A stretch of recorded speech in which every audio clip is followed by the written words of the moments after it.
no shade. So letting her go, letting her rip, letting her fly, tossing her in sideways, living the life. We can be the best, or we can be the worst. So we can be the best thing you ever heard. With the motor singing and the grandstands ringing, it's hard to put it all in words. But this is how we ride, this is how we do. Riding mud, sliding up higher in the groove. Don't give a damn about the cash we're spending. With the time we got, we choose to play it on the go, to stay out on the run. We all high, wild, and some. Ain't telling you what's right or wrong or what to choose. Hey, but this is how we do. This is how we do.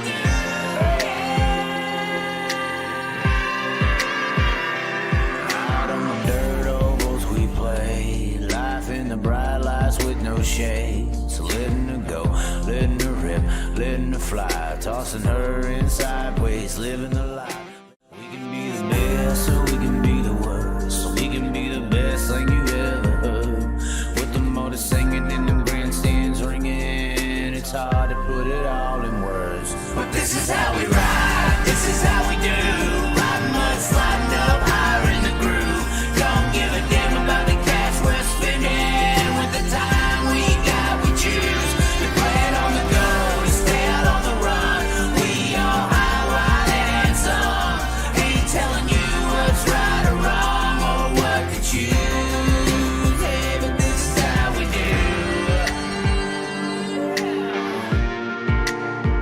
This is how we do.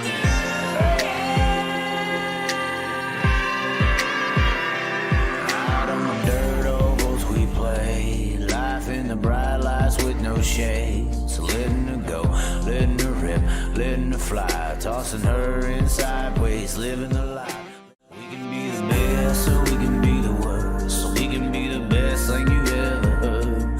With the motor singing and the grandstands ringing, it's hard to put it all in words. But this is how we ride, this is how we do. Riding mud, sliding up higher in the groove. Don't give a damn about the cash we're spending. With the time we got, we choose to play it on the go, to stay out on the run. We all high, wild, and some. Ain't telling you what's right or wrong or what to choose. Hey, but this is how we do.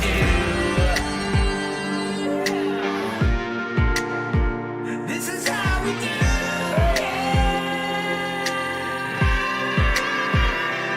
Out on the dirt ovals we play, life in the bright lights with no shade. So letting her go, letting her rip, letting her fly, tossing her in sideways, living the life. We can be the best, or we can be the worst. So we can be the best thing you ever heard.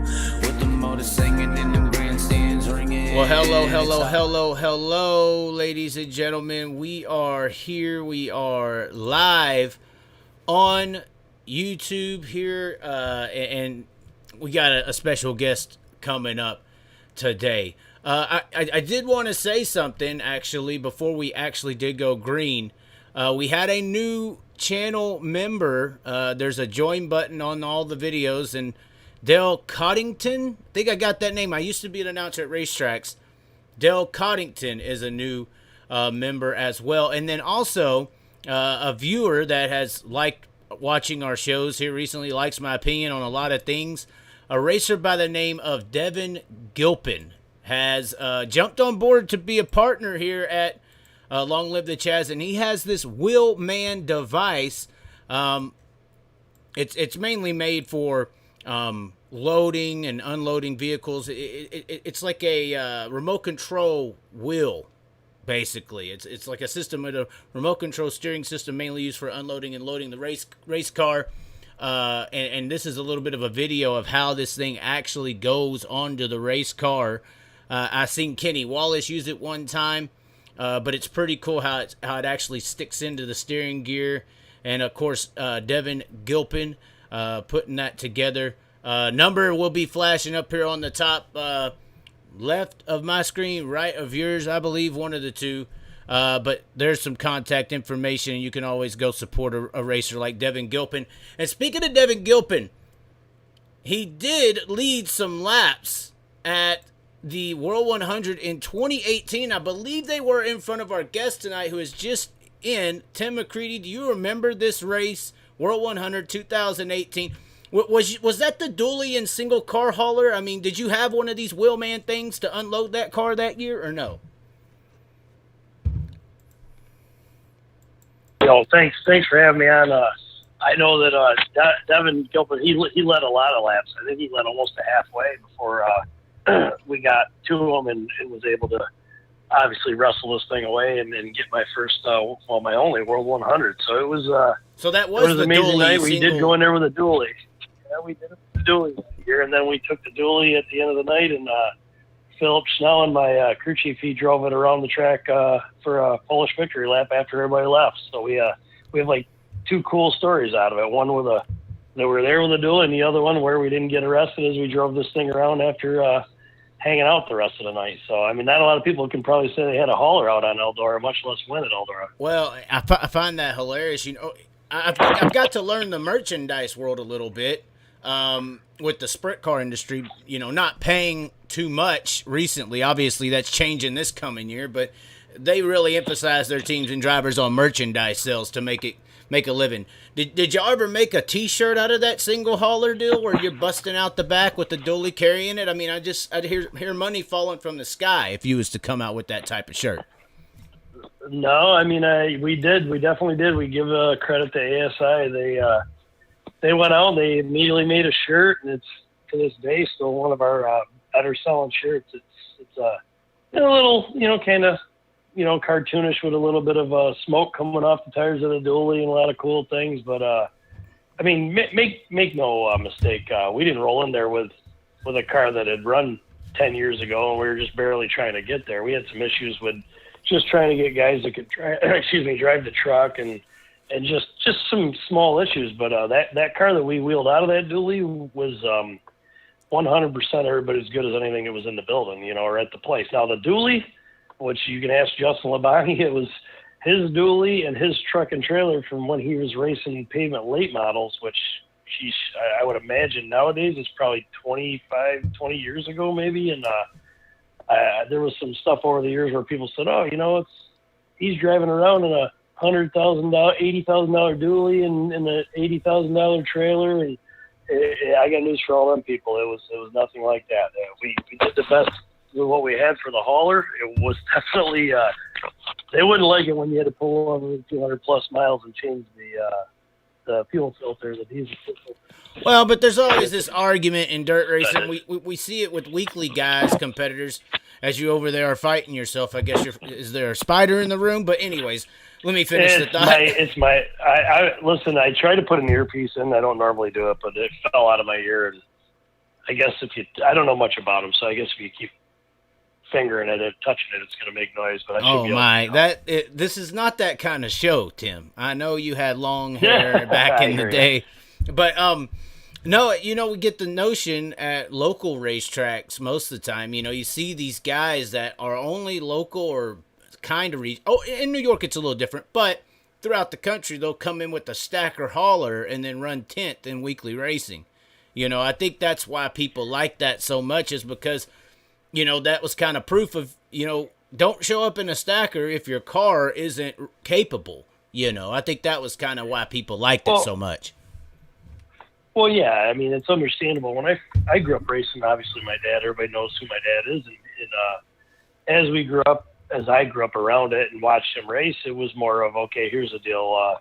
Do you buy a second Hunter motor or even a third Hunter motor with two race cars, or do you buy a conversion truck and trailer? What does it matter? And as you can see, if anybody knows me that well, they've seen just kind of how I am throughout my lifetime. Looks aren't really the most important thing to me when it comes to how I dress myself or how I walk around. And same thing with haulers. I mean, the beauty of having the owners I have now with Donald and Gina, they're amazing. We ride around in the first class hauler in the pit area, one of the nicest things you ever seen. At the end of the day, if he decided that it wasn't financially feasible and we needed a 9th motor or an 8th motor, a 6th motor, whatever he decided he wanted, he said, hey, it's more motors and get rid of the hauler or keep the hauler and maybe not race all year long, it would be a no-brainer. But I can't speak for other people. Sometimes other people, they just get into, hey, you know what? And that's fine. At the end of the day, I grew up racing where you put all the money into the car, and transportation, how to get there is just kind of an afterthought. So the dually was, for me, no big deal. Now, granted, Phil Schnell, he drove it from North Carolina most of the time when I would meet up with him. So you'd have to ask him if he thought it was better this way or better the other way. But I know this, at the end of the day, I thought we had every bit as much a chance to win with one car and a bunch of great parts than we did if we brought 10 cars and 10 trailers. You can only drive one of them at a time, you know? Right. Well, and you know, it's somewhat of a good and a bad thing for some people, like in the New York region, how it's kind of not necessarily saying that was the case with y'all in that situation, but obviously New York's where your roots are. There is somewhat of a good thing for those kind of big block modifieds to be kind of centricated in that area, because you don't have to drive across the country and need these giant haulers to really race premier divisions and be in your bed at the end of the night, you know? Yeah, and when I first started, like, traveling, I had an open trailer and a dually, and then when I drove for John Finch, before I got hired at Sweeteners, we had 2 dualies, and that's kind of how we went. If I had a friend that wanted to go to the races, because we didn't pay nobody, I worked on it myself, and then my buddies all came over after they got off of work. So it just kind of went that way. If I had somebody who wanted to go to the races, usually it was my good friend Mike Amo, he would jump in the other dually, and we'd go down the road and go to these shows. We'd be home, like you said, at the end of the night. Unless the promoters would give us hotel rooms for the night, we drove back and forth for the first probably quarter of my career, you know. So it wasn't, the modifieds are unique. You can make a little bit of money, and it's getting better, but you don't have to have, obviously, the big stacker and things like that. Matt Shepard proves that every year. He's riding around in a dually right now himself. Well, that's true.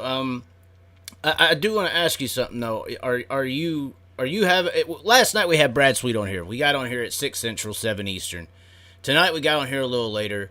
Are you drinking a adult beverage?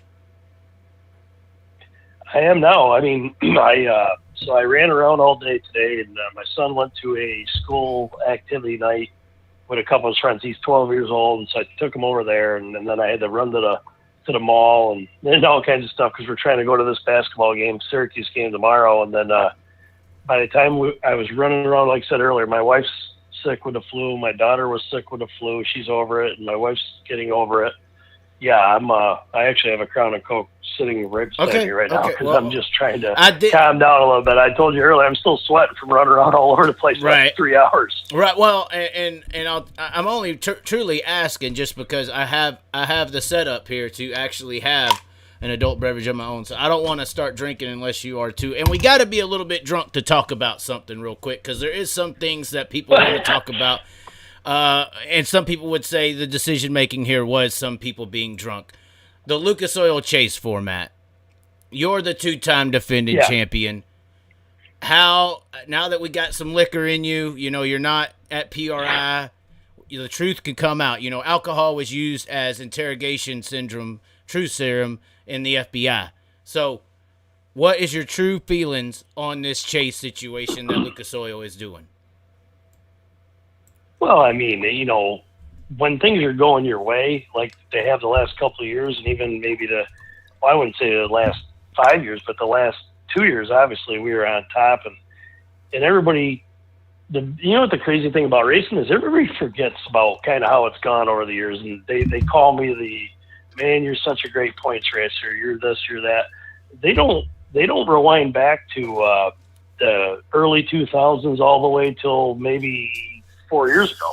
So for 20 years, I was the guy that was fourth in points, and I was the guy that was third in points, and I was also the guy that was tearing the deck out every night at the end of the night. So, like I was telling my owner Donald today, I said, you know, we can be unhappy about this, or we could say, if you look at if you're going up to a blackjack table and you're going to lay your money on the line, the odds were better for my entire career to have this format versus what has happened the last 2 years. And the beauty of this new format is you can't just say, well, you got $150,000 at the banquet this year and they're hurting you.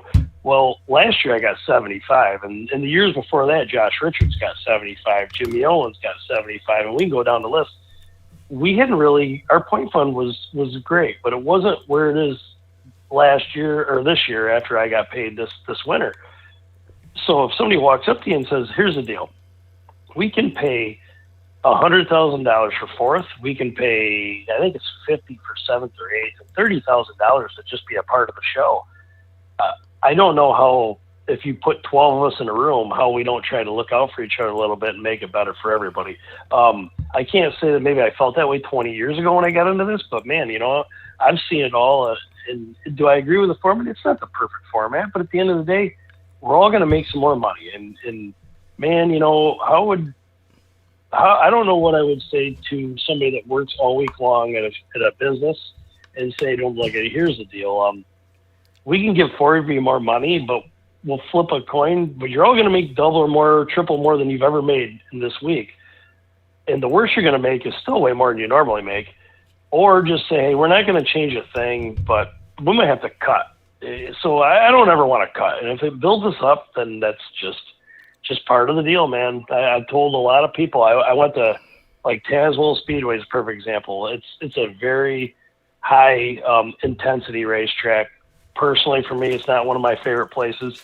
I believe it's a little dangerous, but at the end of the day, if they're going to pay $20,000 to win like they were, I had no problem going back there. When they were paying 10 or 5, I was like, I don't know about going to that place. But once they started upping the money, and you just know what you're, what it's worth to you to take a chance. And I mean, for this kind of money, man, what do you do? Say no? Because the answer is, if we all said no, there'd be no money. So I guess I don't know what the big issue is. At the beginning at the beginning of your explanation there, you mentioned how I guess your car owner didn't like it, or somebody in the crew didn't like it. Who? No.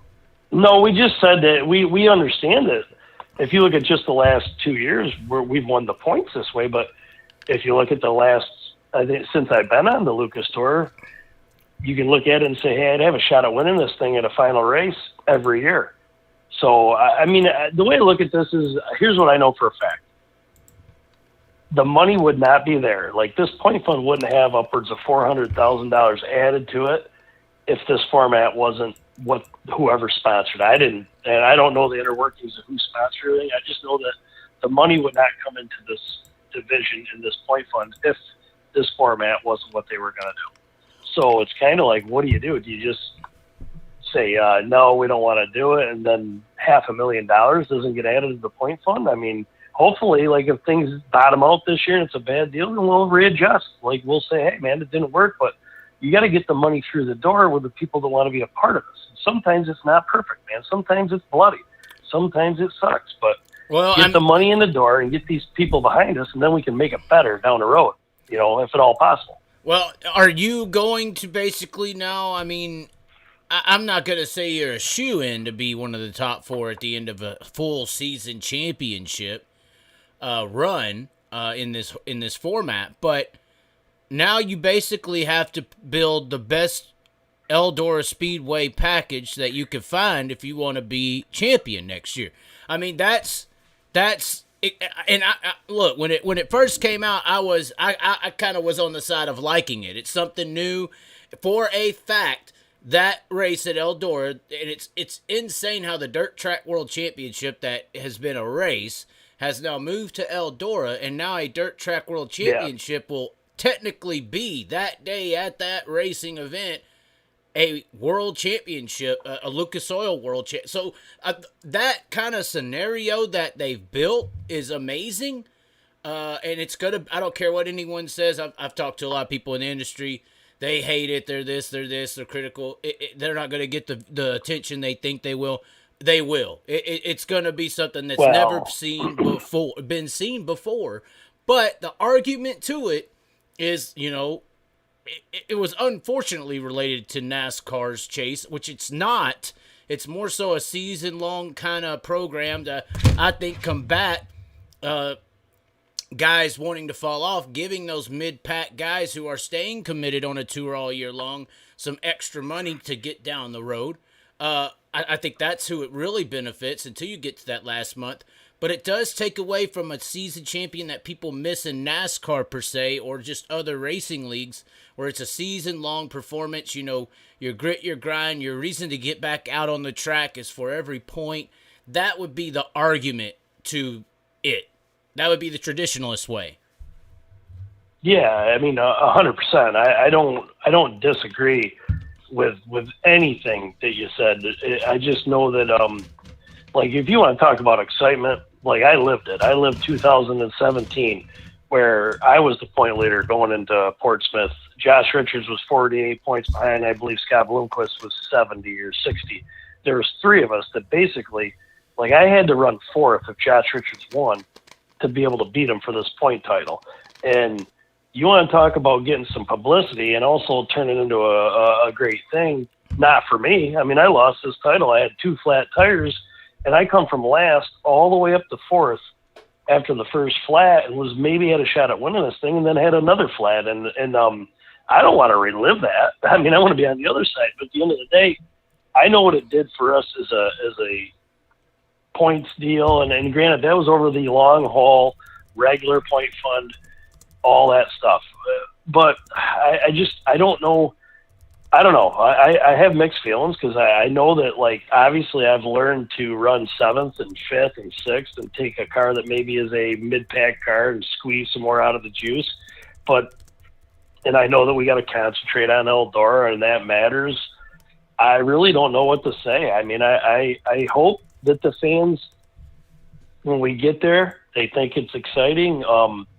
I just know that, like, what people don't understand in life is that no matter how much we want to always say, you know, we're going to do it for the greater good of everything in the world, we all have to live at the end of the year. And this is going to enable, like you said it best, more race teams that say, hey, you know, I'm 6th in points, and you know what, I might drop off. Like a Mike Marlar or whoever you want to name it doesn't usually follow a tour, but he might just say, hey, I got a chance at this, so I'm going to stick it out, and it makes the tour better. Well, I'm just about getting us more money and trying to make it better for everybody. I don't know if it's the right answer, but we'll see. It'll prove its way out.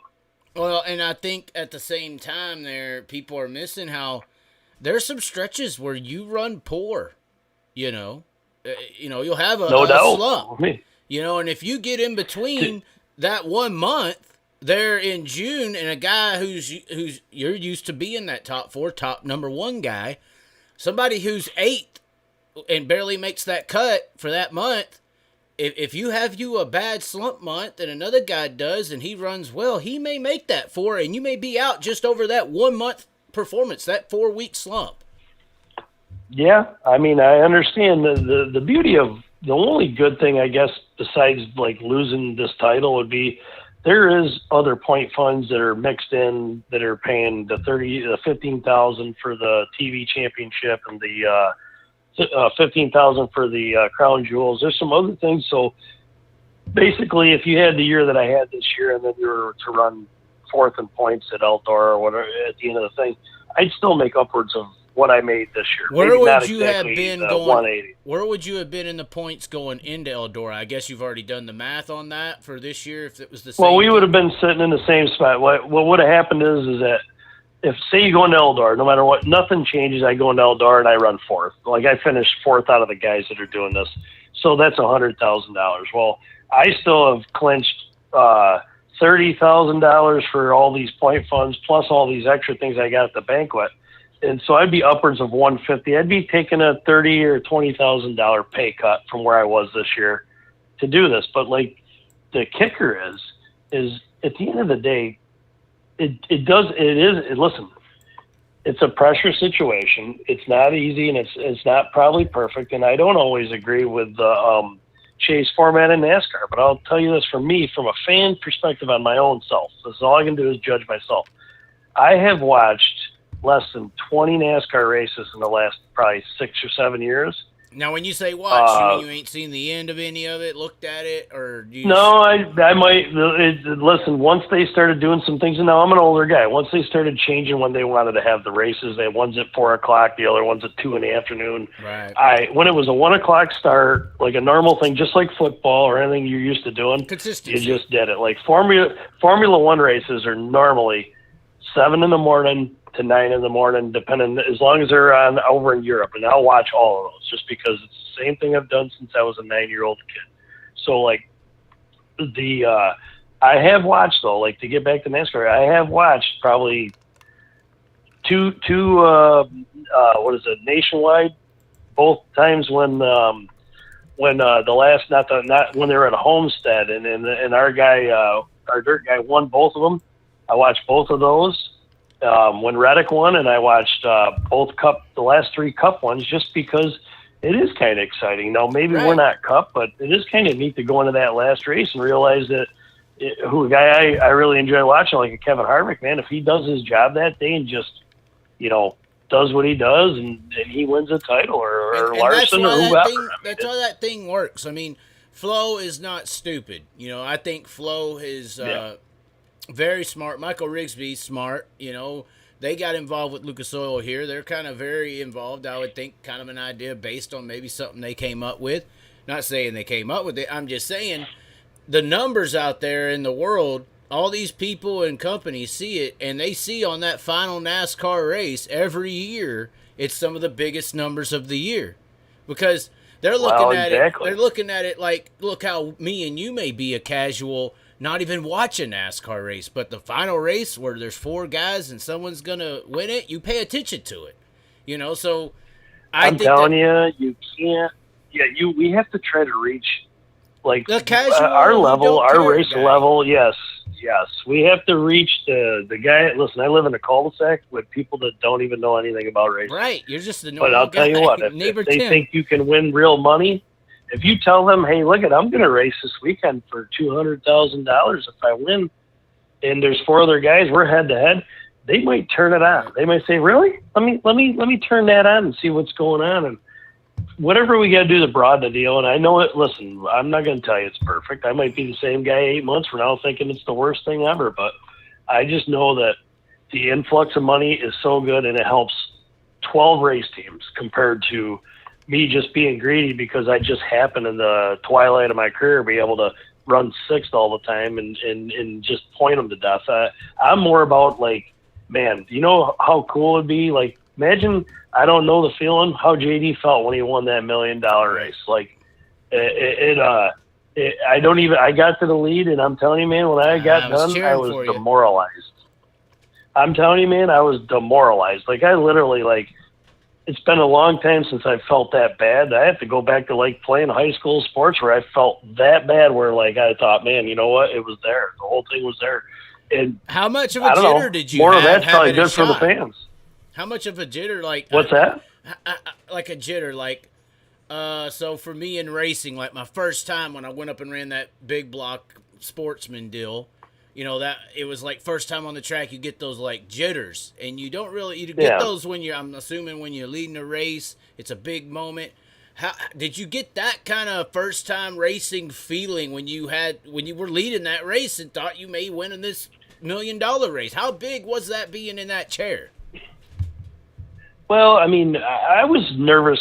I get more nervous for the heat races because it's so hard to and I know like the same guys qualify, but you get in that, dude, you get in that heat race and you're like, I got to get to 3rd because the last thing I want to do is run this B main where guys adjust on their car, So once I got in, I felt more comfortable. And honestly, early in the race, I thought, man, we're not good enough. And then I found a little deal because it was so rough on the bottom where it had rained and where they had that new surface down, and nobody was running down there. And I was like running. You had to run down there like you would on a 3-foot cushion, just beat the death on everything. And you made it work. And when I got to the lead, I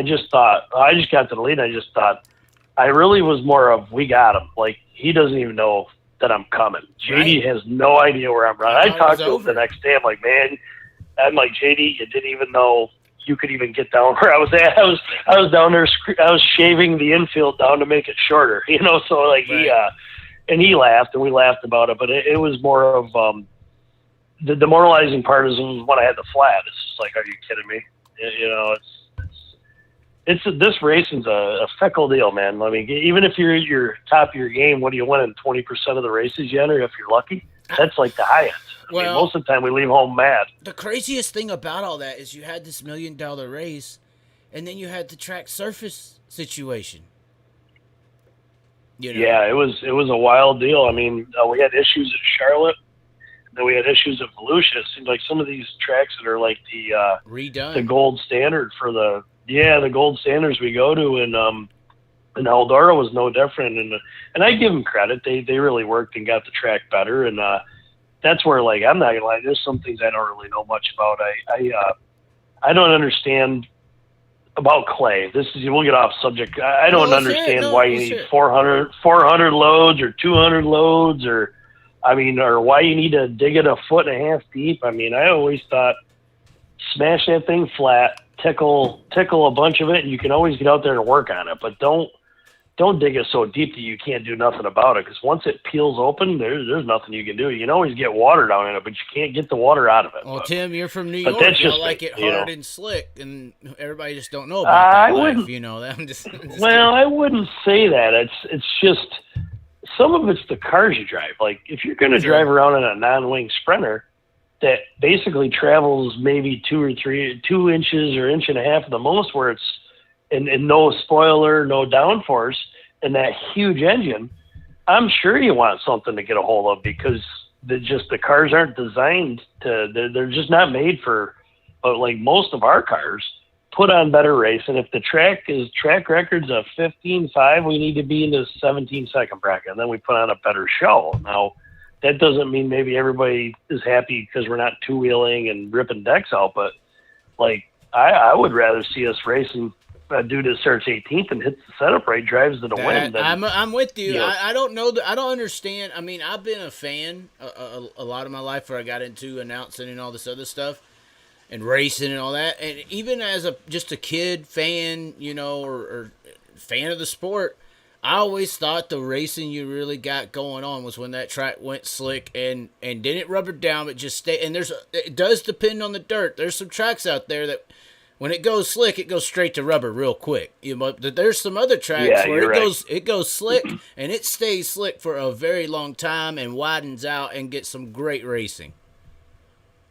Yeah, I think the perfect answer for me personally is a little bit of a cushion. It could be a big curb, and it's got to be as far out as that track allows, and off the wall enough where if you make a mistake, you're going to pay for it. And then the bottom has enough brown to keep your left side in it to be able to do something. That way you just don't get, because listen, man, I used to pound the cushion as good as anybody could do it, and I've been able to run the bottom now. I've been able to do both. At the end of the day, I want whatever is to not hold anybody back. Like, if you go back and look at our races, like an I-80, one of the best tracks in the country, traction on the bottom, the cushion is so fast, and if, say, Bobby Pierce gets right on the cushion, you might not beat him. But I'll tell you this, I watched Kyle Bronson do the same thing. Like, you would have thought they're the same dude driving the car a year later.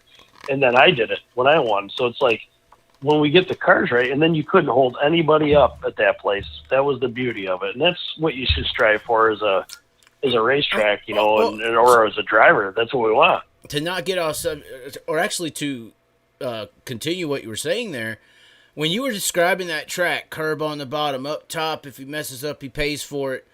Honestly, I'll be honest with you right now. The most anticipated race I have to look forward to, besides me possibly racing some cars next year, but the most anticipated race I want to view next year for me, it's almost a tie. Most would assume, because I'm a sprint car guy, it's the Sprint Car Million at Eldora. That must be I have to go.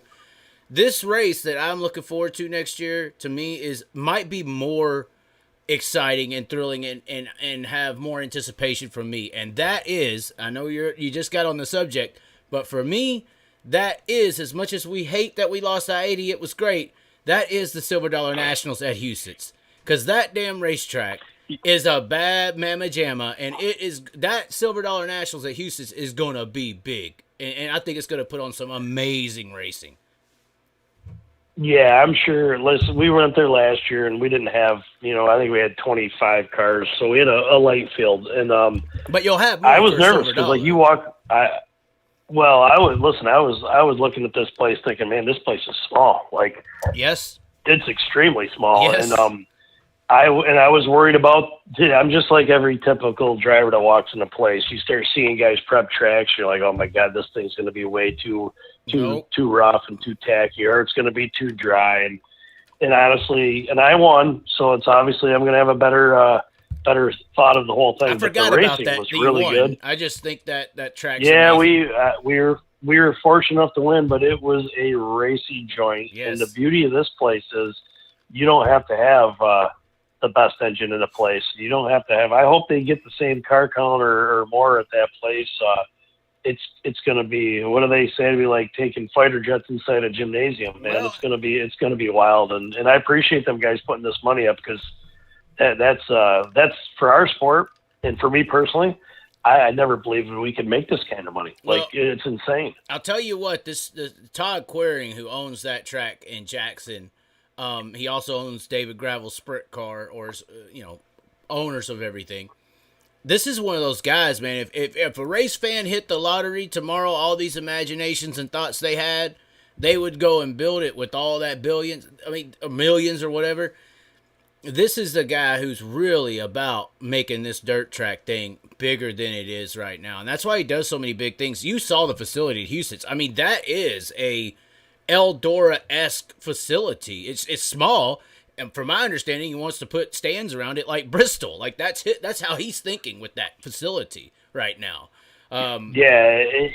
He's first class. Everybody there was first class. And granted, nothing's perfect. I mean, but the beauty, like the whole thing about any of this stuff we do, because you've driven, so we have to, is my end of it, teams, drivers, we have to change with the times. Mm-hmm. We have to, what worked in 2003 isn't even remotely like working today. And you know what? In 5 years from now, maybe it comes back. And I think the promoters and the track people, and it's not that they don't, a lot of them do. They need to kind of start looking around a little bit and see how do they improve their program. If you have a 30-car field and 25 guys tell you part of the problem is it's too narrow, and then you walk around the track and you realize, hey man, I can cut this infield in and make it wider. And what is wrong with trying something like that? Like that's one of the few things that sometimes you run into certain promoters. I mean, they are just hell bent on. Mm-hmm. Just not even. They're like granite, man. They're God. Listen, I've been to Charlotte. I love Charlotte. Everybody's not a fan of Charlotte.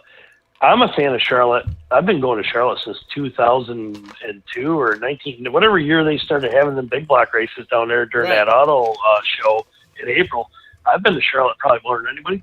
I got news for you. That track was 40 foot wider than it is today. And everybody's like, well, you can't pass. I'm like, well, of course you can't pass. I come off the bottom off of 2, and it's so narrow that I just swing out like a big circle, and I just go to that outside wall, and now the guy on the outside gets run. He can't even hang a left and slide me or drive under me because there's not enough room getting to the 3 for it to happen. And Humpy Wheeler told us, God, 15 years ago at the modified race, he said, listen, he moved the tires out, and he said, them boys across the street at that big track, they only need 39 foot of width to drive 3 wide around this place. And me and Alan Johnson, Jack Johnson, my dad, everybody's looking at each other like, are you kidding me here? And that's what it was. He just moved the tires out, and here we are. 20 years later, it's narrow as hell. And it's like, we used to run 4 wide in big blocks around it. Hold on. What was his reasoning? He said the guys across the street, which was the big track, he said they only needed 39 or 40 foot of pavement to run 3 wide around this place. He said, you guys don't need 75 or 80 foot of racetrack.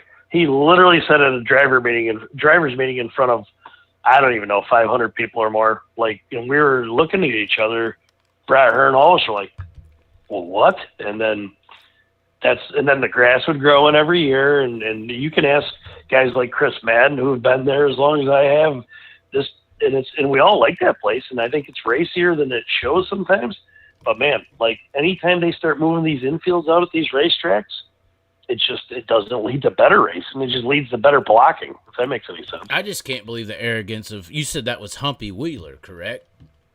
That was Humpy Wheeler, man. That's how long ago this was. It was like, I'm telling you, I think it was 2001, maybe 2000, somewhere around there. It was when I was driving for John Finch in a modified.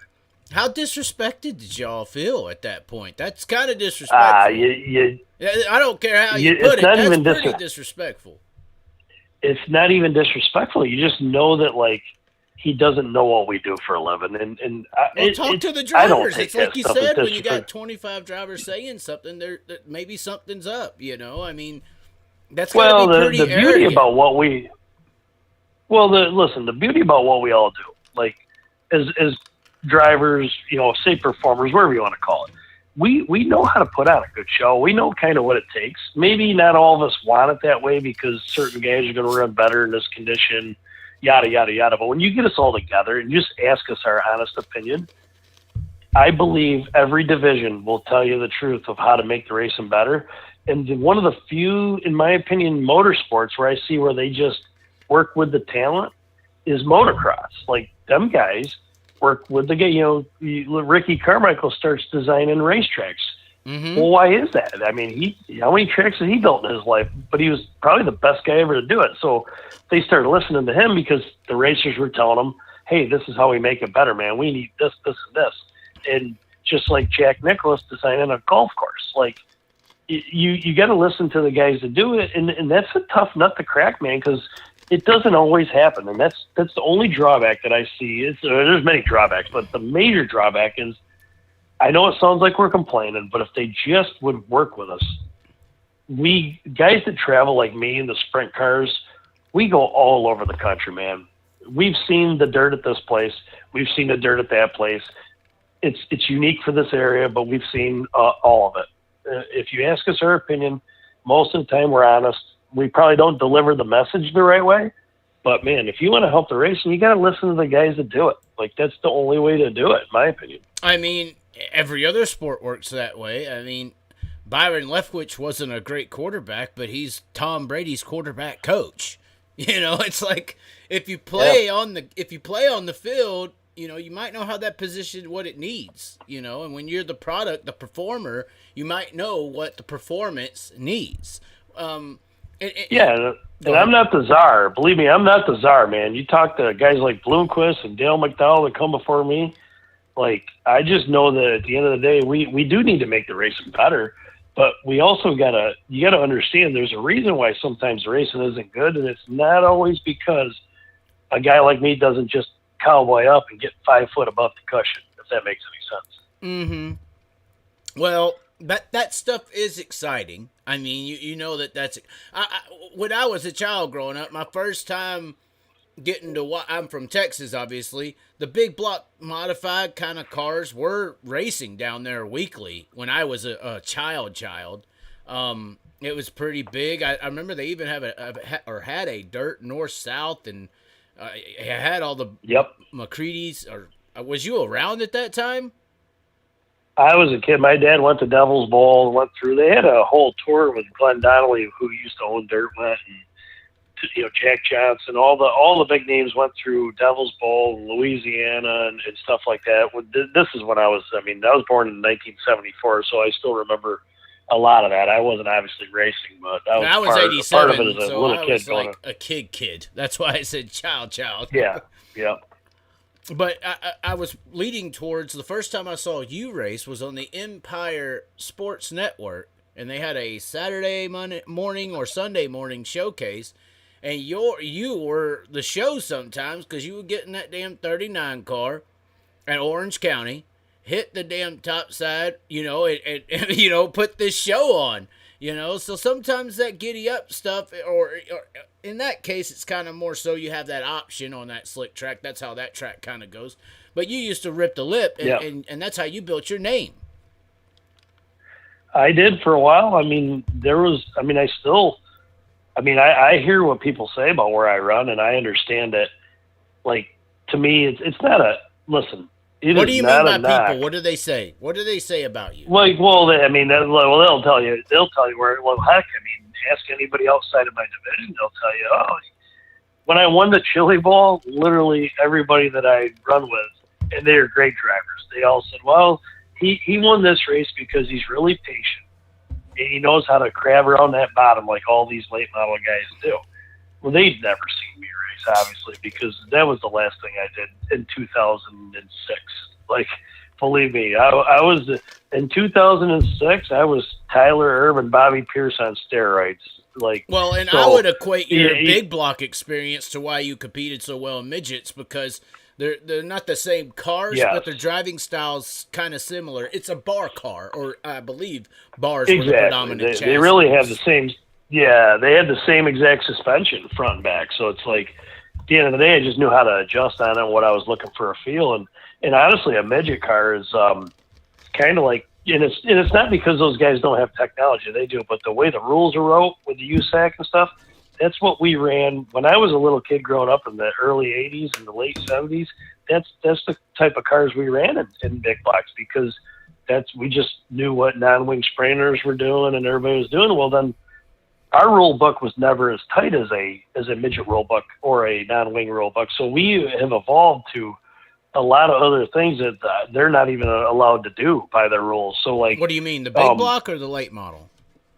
Yeah, the big block's not allowed to. The big block has evolved comparable to, like, say, a non-wing sprinter, because they're about the same. Okay. They're obviously You're talking the same about wheelbase. late models and going from right. I'm talking about midget. I'm talking about like a non-wing sprinter, a midget versus a big block. Okay. Like, so when I won the Chili Bowl, the guys I was working with, Steve Smith was an Australian. He had an open mind about everything, and we just followed the stopwatch. And wherever the stopwatch, like if we put setup in and the stopwatch was faster, that's where we went. Well, like I had learned a lot of stuff off our racing our big blocks that they just can't do in a midget. But when you go to the Chili Bowl, the rule book is peeled back a good bit. So there's some things you can do that it's not cheating. It's just you can evolve these cars a little bit to try to make them better, you know? Well, I mean, traction control was just marked as illegal this year.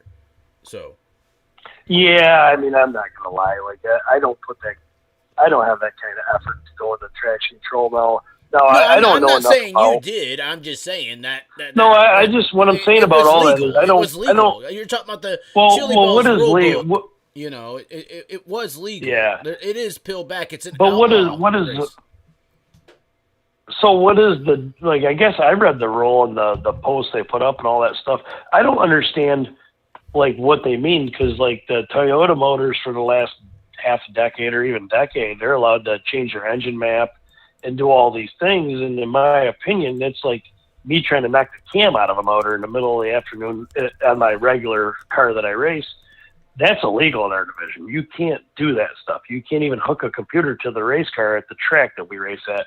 So I just don't know what they mean by traction control, because I don't know what's right or wrong. I'm not trying to say, hey, it's wrong. So actually funny, let me paraphrase here and relate to the late model world. Do you remember, I think it was the World Outlaw late models 2 years ago, where they said you can't have this type of ignition or something like that? What was it that they outlawed? Yes. So yeah, that was the I forget who was using it, but you had to plug a computer in it and you could adjust the timing and all that stuff. And it was legal. No different than like a drag car for like a breakout. If you're trying to break out at a drag race, you can only go like 10 seconds. You just set the time to like hit the rev chip so it doesn't, break your time out or whatever. Okay, but that was a legal part, right? It was legal until they realized you were hooking a computer to it. So then they said, you can run it, but you can't ever hook the computer up at the racetrack. So that didn't really, so what that did is like, say you're at a 10-second track, and then the track slows to 14 seconds. You can't hook that computer up and detune the engine or do anything to it. So it really was like obsoleted immediately once they said you can't hook any computers or anything like that up to the race, up to these cars at the track. Okay. And so that, where I see the midget deal, and I don't know enough. I just well, here's what I was going to say. A lot of them times they're hooking a computer to tune it, Well, here's what I was going to say. So I believe that was last year, not this year, but the last year when they said that. I think it was World Outlaw Late Model Series said that, and then everybody else kind of followed in line. So I'm paraphrasing here, and if I'm wrong about this, you can come and text me or call me later and be mad about it. But Casey Schumann took over the World of Outlaw Late Model kind of series director role at that point, if you remember. And so when that rule came out, I remember contacting him and asking him, hey, what was that about? And he goes, these late model guys, they don't know. That he was trying to say in the midgets, this type of system, they've let get too far, and that's the system that KKM uses, and they've tuned it with Toyota, and they're developing. I'm sure you've seen the guys walk around with a laptop at the Chili Bowl, and going up to a car for 10 minutes. Listen, they've plugged them into my cars. I mean, at the Chili Bowl, I don't know enough about it. I just don't understand. And I'm not saying listen, until I know, I'm not going to say it's wrong. In our division, we don't really, he's probably, if that's how it happened with Casey doing it, probably didn't hurt us. Cause he said just to buy a computer he was just saying when KKM gets, if a team gets to really dial in that thing in, it can somewhat operate like a traction control device because you can detune to very specific areas of the motor, and it's especially if you have like 15 cars as a team like he does. I mean, and there's not like, hey, Keith has done a great job, but if he has 15 cars in an event and each one he's change, and come feature time, he's probably got a good handle on. Yeah, he's probably got a great handle on what to do for the feature. Just be like me, like back in the day, if I had 20 teammates and I changed the gear in all of them, I'd probably have a good idea what gear we all need to be on in the feature versus Justin Harris, who's trying to go out there and figure it out on his own by himself the whole time. Yeah, what do you think of the Chili Bowl? You're talking about it a little bit. Obviously, you had a few people boycott it a little bit. I guess they're calling it. Kyle Larson is saying he's boycotting it, but it looks like he just wants to run the late model at Vado, and it's kind of a conflict of interest and timing, basically. You got to happily pick one or the other. So it didn't really seem like he was standing up for the winner's share or whatever. It really just seemed like to me, who knows why he did it, that he just wanted to race at Vado, and is possibly getting a lot of treatment to make that happen. It is near Juarez. Yeah. It is near Juarez, and we know Kyle Larson's Illuminati, so he's in with the cartel. You know this. I don't I don't know. I don't You're know. up there with the five families in New York. You're in with Illuminati too. You're just the Sweeteners Plus version. You know what I'm saying? Yeah, well, yeah, I hear you. I'm the Irish guy, so I'm more of like the guy that's in the pub, probably at the end of the night, like just waiting for somebody to help me out. So you're a royalty over there. You're a royalty in New York. You have. I appreciate that. Well, the five families in New York ran that region in the 70s and 80s and almost into the 90s. So one of them had to be a race fan, and I'm sure they liked your dad. Well, yeah, they definitely watched my dad. They might not have watched me as much, but I'm sure they were behind him. I don't know.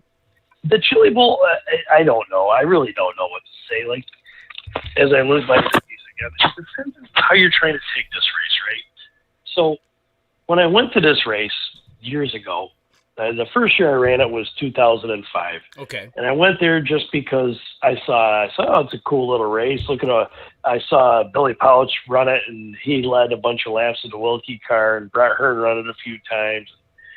Growing up, like myself, I watched Thursday Night Thunder and all that stuff. So I'm like, I'd like to go do that. So I went and ran a car, and I made the race and ran ninth, the first time I'd ever been there. Well, then the next year we go there and I win. It's like, hell, this is pretty cool. And it really wasn't, back then, it wasn't about paying for rides or whether you could get the cup or whether you could do any of that. It was about, you know what? Steve Kinser's racing there this year, and I don't ever have a chance to race that guy, or Sammy Swindell, or Tony Stewart, or whatever. And granted, I know guys paid for rides. Heck, the year I won, I paid for a ride. Now, did you pay for, or did you just help out? At the end of the year I won, literally, I wasn't going to go back, and because the first year I went there, and there was a friend of mine that got the ride, which I found out later he sponsored it, which I didn't know. So I went and ran this car. Well, the next year I talked to Greg Wilkie, and I'm like, hey, I don't know if you know anybody that has a car available, but I don't really know if I'm going to go back or whatever. So Greg Wilkie's like, he called me probably a month or not even a month before the Chili Bowl, and he says, listen, I actually have a guy that you could drive for. His name is Steve Smith. He's from Australia. He builds these Hawk race engines. He does it all himself, and he comes over and races with us. And I'm like, I know exactly who that guy was. I said, they just ran. I said, I started like late in the back of the pack, and Michael Pickens started right in front of me, and he ran like 5th. And I ran like 9th. And he says, yeah, he says, that's the car that Michael Pickens drove. It's available. And I'm like, oh, really? So then Steve called me, and he said, look, here's the deal. And we didn't even know each other. He says, I've heard of your dad. I'm like, okay. And he says, if you want to drive my car, it's literally like, this is dead honest truth. He says, you want to drive my car? It's $5,000. And I thought, oh my God, damn, $5,000? Are you kidding me? And he 2006? And it was in the year I won it, 2006. And I thought, man, all right, I've saved some money and I'll do this. And I called my dad, and my dad said, let me tell you something. You get paid to drive these race cars. You don't go around paying. I said, yeah, but I want to do it. So make a long story short, he said, give me $2,500 up front. Stop. We want the long story. Go with the long story. Continue. No, the long story was my old man was pissed. He's like, listen, you start doing something like that, everybody's going to think you're always going to pay. And the next thing you know, if you get paid 20% to drive a race car instead of the percentage you've been getting, you have nobody to blame but yourself. And I'm like, right. He's not wrong, but I just wanted to do it. And I thought, you know what?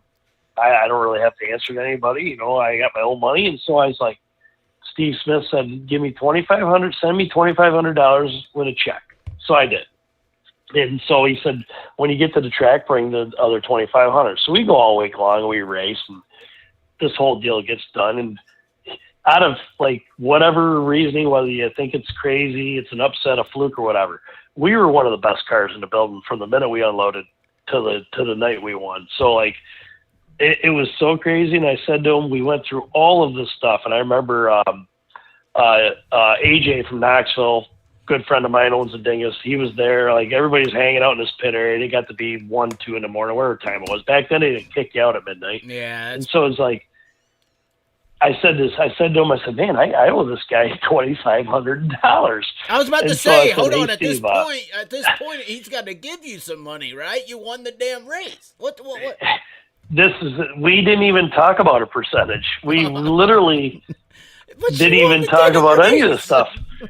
I'm telling you, dude, I said, we didn't talk about any of this. So I'm sitting there, and this is no lie, like, one of my good friends, James Spinks, who used to work for USAC, he was there, which I grew up with him.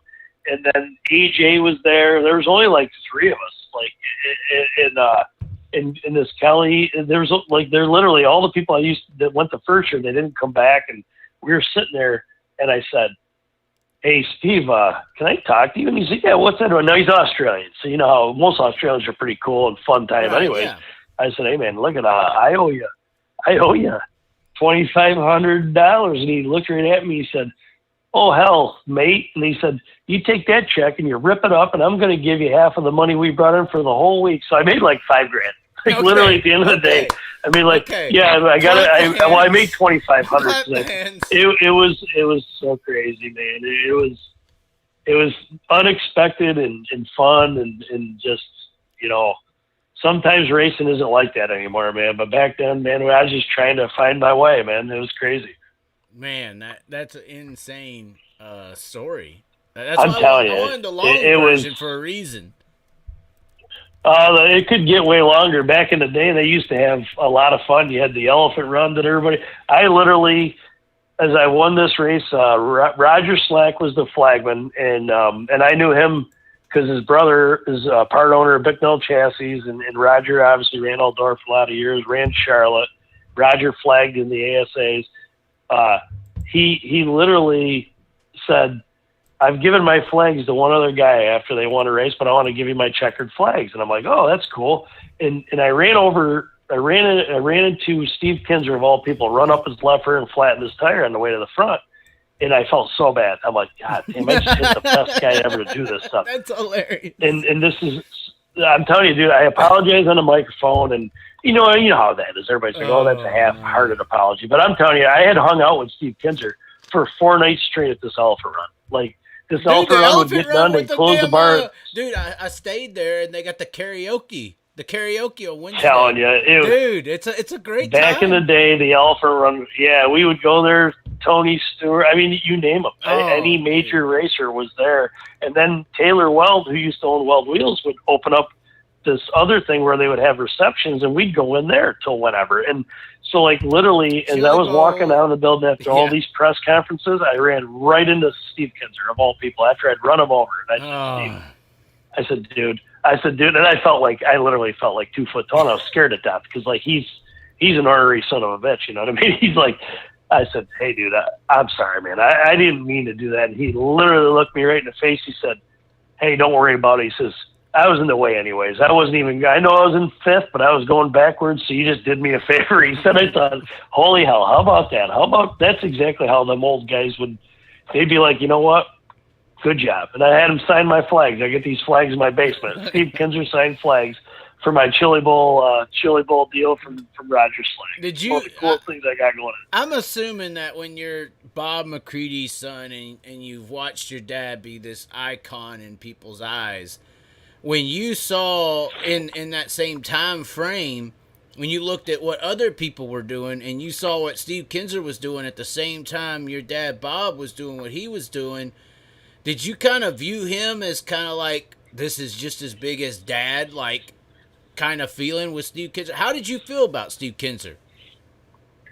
Oh man, he was one of the greatest. Now I say this by telling everybody that I'm a Doug Wolfgang fan. Oh God. You know, I've always been a Doug Wolfgang fan. He's always been my guy, but also, like, those guys, like, the coolest thing, and this is probably, like, I'm sure you could ask other kids that their fathers were, you know, really good at racing or whatever you want to call them. Well, that's why it's an interesting way to hear how you see this, because of your role. Steve Kinser would come over and talk to my dad like he was an equal. And as a kid, and you see these guys, like, when the Outlaws would come to town, it was no different than if you wanted to go to Nazareth. When I grew up, we went to Nazareth in a pavement series for IndyCar and stock cars. Yeah. We literally pitted with AJ Foyt. Penske is based right there around Nazareth. I'm telling you, we pitted as I was a kid growing up. Our pit stall, and we shared a pit stall with AJ Foyt. Yeah, and that was one of the coolest things because he came right down there and just, like, I'm so fortunate and to see. Elaborate on the fortunateness. We love this. Keep going. This story is awesome. I'm telling you, man. Like, you tell people up where I live, like, it was Jack Johnson, it was my dad, it was, you know, both Danny and Alan Johnson. This Merv Trichler won Syracuse 3 times. I used to get his autograph every Saturday night at Canandaigua Speedways. I'm talking for 2 years straight. Dang. As a kid. And he would say to my dad, well, what's he doing with all these things? Because my dad would tell me, you remember getting his autograph? I'm like, of course I did. He was my favorite driver. Like, he's the guy I liked. I liked that red 58 car. So that's why I was over there all the time. And it was no different. Sammy Swindell would come over and talk to my dad. And you know how ornery, everybody knows how ornery Sammy could be. Yes. He'd hardly talk to anybody. And it was just really cool. Like, I was very fortunate. I don't know if they thought my dad was smart or they just, you know, whatever they did, but they just kind of gravitated towards him. So I got to see all these guys, like, as a child, just hang out and just be around. Oh, as a child, yeah. Like, well, my dad won Syracuse. I was in the grandstands because you didn't go into pits at like 12 years old. Women or children, so right? It was. No, I spent a lot of times in the grandstands. There's guys that I grew up with that went down south and turned into big time crew chiefs and, you know, car chiefs and whatever, that we sat in the grandstands at Canandaigua Speedway on a Saturday night, like at 8 years old. Like, racing's a crazy thing, man. You know it. I mean, it's everything. It's good, bad, ugly, happy, sad. I mean, it's all of it, man. You can get it all if you want to live it. That's for sure. Well, I'll be honest with you. When you hit that you were in the stands, the one thought that hit my mind, I'm just, like I said, being honest, this is what hit my mind. You know, we were talking about earlier with the Lucas Oil Points Championship kind of changing and going to this new deal and progressing and kind of breaking tradition. When you're a father, obviously, you know, you got Mandy Pouch, or, you know, kids, younger people. Yeah. When we talk about progressing, and this is why I think progressing in ideology is so important. When you said you weren't allowed in the pits, what hit my mind was those old signs that said no women or children allowed in the pits. Like, yeah, that was a real thing, you know. I lived it, man. I'll tell you. Like, so I started racing in 96 or 97, 1997, which I don't feel like it's a long time ago, but if you talk to some of the younger guys, like, man, way back then, I wasn't even born yet. So, like, Right. I've been doing this a bit, and you can ask anybody I raced with for the first half of my career, or quarter of my career, guys that are from my hometown that I grew up with to this day, we're as close as could be. I told them all, I'm like, here's the deal. We're going to go do this racing. I know you guys don't get paid to do it, but all your girlfriends and wives, they go in the grandstands. And they're like, well, I'm like, well, nothing. I said, that's how my mom did it. My mom sat in the grandstands the whole time. And I don't need you guys in here in this whole deal. And granted, times have changed. Like, you can do both. But back when I grew up, that's how we did it. So I did it for a while. So I lived it. I just thought, you know what? They can go up there. They can have their fun. We can have our fun in the pit area, and at the end of the night, we all meet together. Wouldn't the modern world call know, that, like, extremely offensive, like misogynistic, It- patriarchal? it I'm just probably saying, is. you know I what mean- I'm saying? They would call it, like, all these horrible things. Well, you only know how you've been raised. And at the end of the day, like, but you got to listen. You got to break tradition. That's what I'm saying. You got to progress. Yeah. Yes. And it's not always bad. I mean, letting kids in the pit area at Eldora, there's nothing wrong with that. Eldora is probably one of the safest pit areas you're ever going to go to. Now, there's other tracks we go to that I've raced at. I'd be like, hey, man, we don't need anybody in the pit area because it's dangerous as hell. But, like, I'll tell you there's a lot of things that, make it better. Just real quick. You may say that being a late model big block guy. And this is where I'm going to – I want to kind of draw this comparison as well. Big blocks and sprint cars sort of similar. The crowds seem to be similar. But at the same time, at a sprint car event, not a late model or modified event, you really – in the pitting area, it is dangerous. People have to be head on swivel in a sprint car pitting area because they have to be push started for one. And once they're in gear, they pull out of gear and they're going where they're going. And I'm not saying women and children not be allowed, but if you are bringing a kid into like a sprint car pitting area, and even at Eldora, I've seen it. It's just a different atmosphere, when it comes to safety, because they pull the car out of gear, they turn the motor off, keep it running, whatever. Those cars could pop out of nowhere. You don't even know they're there. I've been run over by a sprint car. Actually, I was an announcer at a racetrack, and we went down for victory lane interviews, and it was local racing, so you wait for the winners to be after the race. They come into victory lane one by one, take pictures and all that. So I had interviewed the one driver, and then they were pushing the sprint car winner up behind me, and I had no idea. It doesn't fire up like the modified and take off.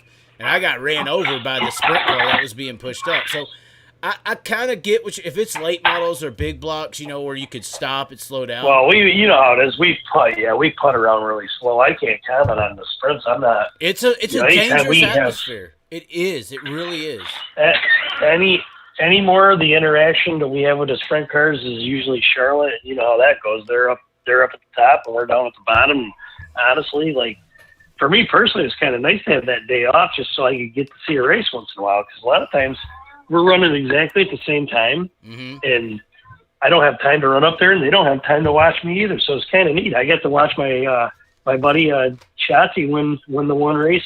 I think it was Friday night. Your buddy Shotzi. I went right up there Saturday and congratulated him. Man, I'm like, way to go get him, Donnie. That was awesome. Your buddy Shotzi, y'all are buddies? Yeah, oh yeah, Donnie and I, we go way back. What do you mean you go way back? Because Donnie and me have an issue. I have an issue with Donnie right now. I'm going to slap him when I see him. But well, that's up to you. I mean, I can't help that. I can't help that. Him and I don't know. How do y'all go back? One Let's of hear those the things. story of Tim McCreadie and Donnie Schatz. What's this story all about? This sounds great. We don't, I'm telling you, like, I don't know if it's a mutual respect or just a little bit we've run into each other when I was on the World Outlaws, and he was a World Outlaw guy. Obviously, I believe we both won the title. When I won the Outlaw title, he won it too, and we were both at the PRI show, which at the time was in Orlando, and Bubba the Love Sponge was obviously ascending to before he went on Sirius and everything else, and he had a huge stage where they just broadcasted all day long. Really? So they'd have different people up there. And yeah, so they had me, Donnie, and Mark Richards, and a few of us on all together. And when we got done, he says, Bubba says, oh, you know, we're on a commercial break. You can go back there. There's all kinds of stuff to drink in the back. And we're like, really? So yeah, go back there and have whatever you want. Well, heck, we were there 3 more hours. We were still on, going in and out of the show, popping in, popping out, going in the back. I'm like, this is like living like a rock star. I mean, that's how I kind of met him, and it just kind of went from there. I just, like I said, listen, people don't understand how hard-nosed guys like Swindell and Kinser, they're mellow compared to what they were when I was a kid growing up. Right. Donnie's that much different. Like they're cut out of the same cloth, them guys, and you know, you got to hit them in the right way. You got to find the right time to talk to them, or they don't have time and they're ornery. And that's the you know, I can talk to you like I'm not ornery, but catch me the wrong way at the track, I'm no different. Oh, I've seen you be an asshole. I've seen it myself. You were an asshole. 100%. You were an asshole at Volusia the one day. I was like, fuck this damn guy. Well, He's only in racing because of his dad. Lucky son of a bitch. You know, I was pissed off. Hey, listen, you're not wrong. The difference between me and other people is like, I can tell you, you're not wrong. I look It's back true. and I could have been I was a helicopter mechanic for 3 years, and my last name enabled me to do some things that probably other people couldn't do. I'm just, I wasn't I was able to serious take about that. I was advantage of just it, too. talking shit. I wasn't serious. I was just talking shit. Nah, listen, it takes a lot to offend me anymore. No, but I'm not going to lie. It really, my bigger point was I've seen you be an asshole. I've seen a lot. I can be an asshole. Get me in the right mood, just like he said. And when I met Donnie, I was obviously already doing my own thing. And so it was like he had seen me before, and obviously we've all seen Donnie Schatz before.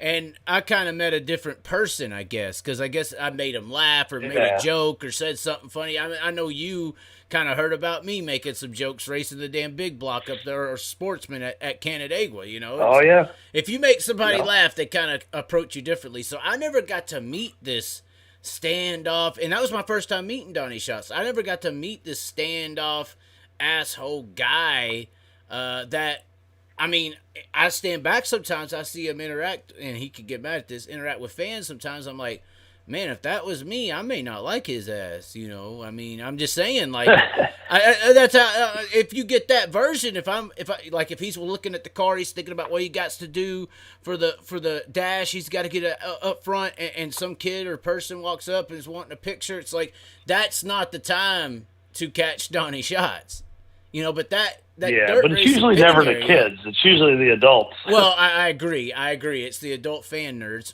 But, you know, that's not the time to catch a competitor in his moment to get a picture, you know. That's not the best time. And I think that's what you're saying. You'll get an asshole if you do that. Most fans are pretty good at reading the room, but also maybe some drivers aren't very good at maybe they're good at hiding their emotions, and so they always think it's a good time to come up. And like most people have told me that I'm horrible at hiding my emotions. Like they literally can tell when they walk up and look at my face whether if it's a good day or a bad day, or you know, a happy day, whatever. You know what I mean? Any of that stuff, a sad day. And my wife tells me that all the time. She's like, I can just see it when I talk to your face. Things right. I'm like, man, I thought I'd be better at hiding this stuff, but I'm obviously not. So it's, the fans are, you know, usually can see it with me.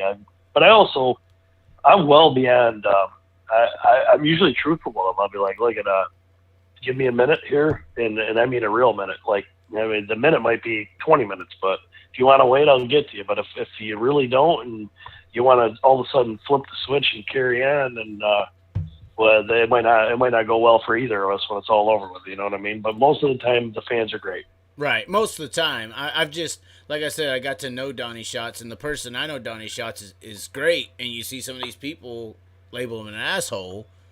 I mean, I just don't see how that gets equated, because Donnie Schatz is a really good guy. And I was just curious about how y'all met and developed a relationship.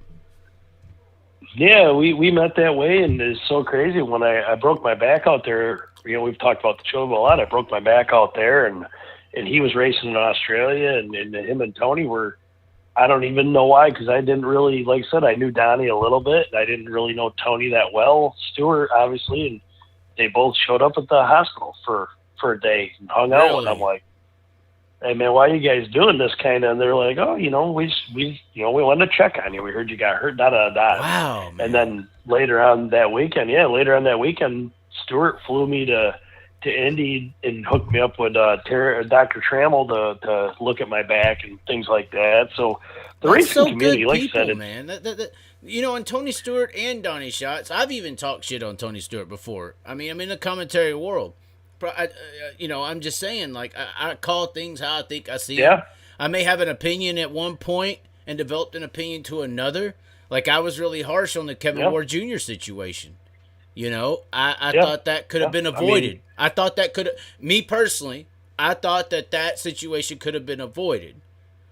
I've learned things since then. I think everybody to know that Tony Stewart's not that guy.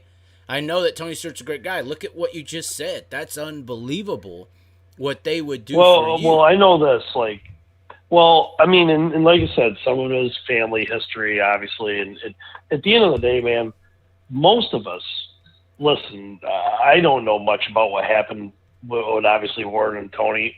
It was a horrible thing that nobody wishes on anybody, and probably including if you could get to Tony. I'm sure he doesn't either. He probably would, for the rest of his life, probably wish he could do it different. It doesn't fix nothing. Just real quick, I here's where I've developed my opinion on this whole deal is like the burden that you may feel from one side is the burden to the other. I've never personally ever killed a person. Personally, I've never done it. I mean, I don't think you've killed somebody. Have you killed somebody? Have you literally done something that's killed a person in the world? I haven't done that. Not that I know of. I know that if I did do that, how that happened, if I put myself in those shoes, the guilt, the things on the mind that must do to a person is insane. You're walking around knowing that something you did in life, accidentally or purposefully, killed somebody. Yeah. That's harsh, man. Yeah, that's a crazy hard deal to carry. It's hard to carry, and just imagine the other side for the Ward family. It's hard to take and stomach. I'm sure. I have no. I mean, all I know to do with anything in life is try to personally like. So my dad's ornery, like really ornery. My dad was like, he's tough, not tough on me, but just tough about racing and tough in general. My mom's the same. So I got a lot of my mother in me. So my whole opinion of anything is to try to be nice about things. And granted, you can be hard ass in what you believe in, but then you can turn around and try to. I probably have too much of my mother in me. Maybe that hurts me in certain situations. But at the end of the day, I don't know. I've always tried to. I have so many people that help me out, and I try to do the same for other people. So I don't know what that really means in the stretch of things, but it is what it is.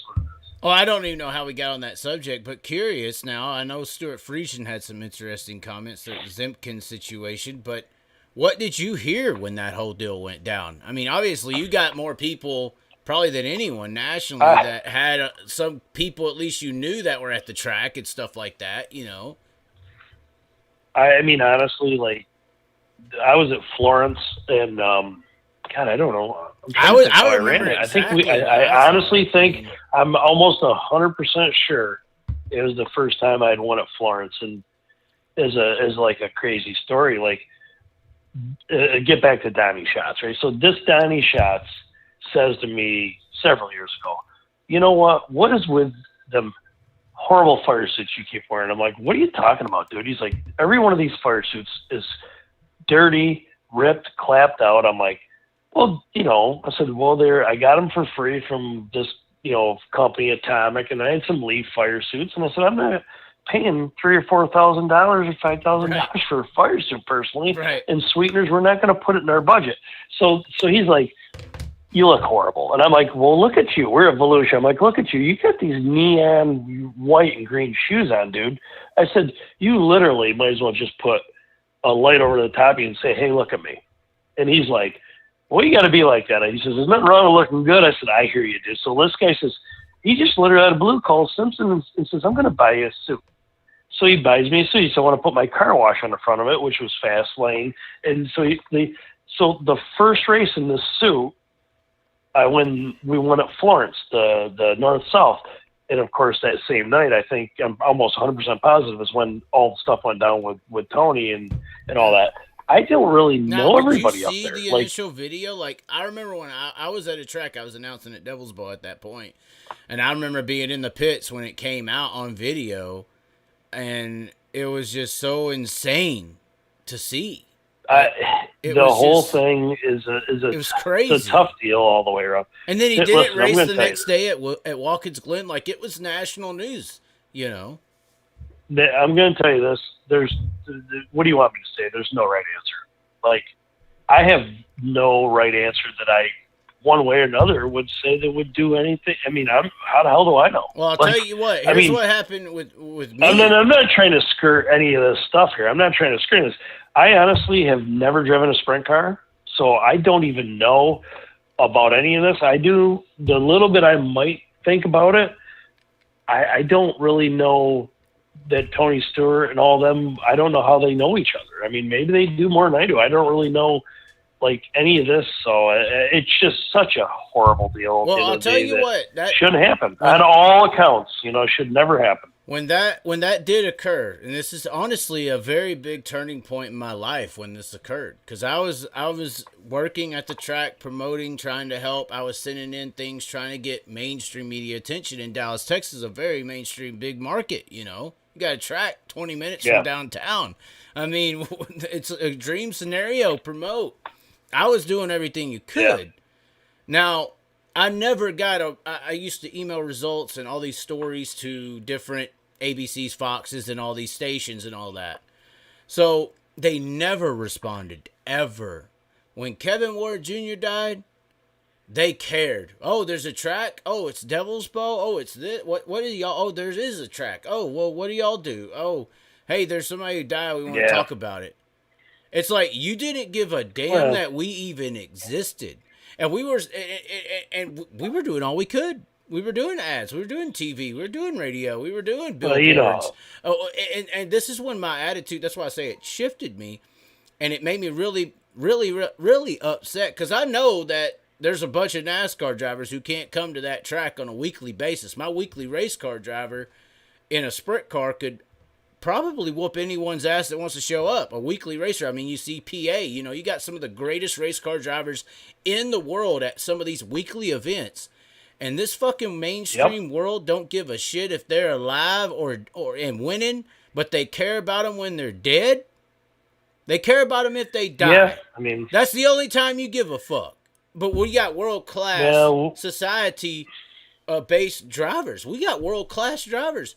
There is no one else that could step into a dirt late model and do what you do, sir. I don't give a damn who you are. Lewis Hamilton can't do what you do. But no one knows you exist unless you get killed. Whereas they get protruded as Grant. This is where my ideology comes from. Who is to say? I'm sorry, because that happened to me. I experienced that shit, and it really pissed me off. And so I started digging. And that's why I got to where I am today. It's tough, dude. Listen, you and I have gone back and forth for several years where we would hang out. It's what do you say? How do I know that I could drive a Formula One car as good as Lewis Hamilton? It don't matter. He can't drive a dirt late model with just as much fucking horsepower and driving ability as a Formula One car. But you don't get no respect. I understand. Why don't you get world-class respect? That's bullshit. Well, that's just because that's bullshit. It's no different.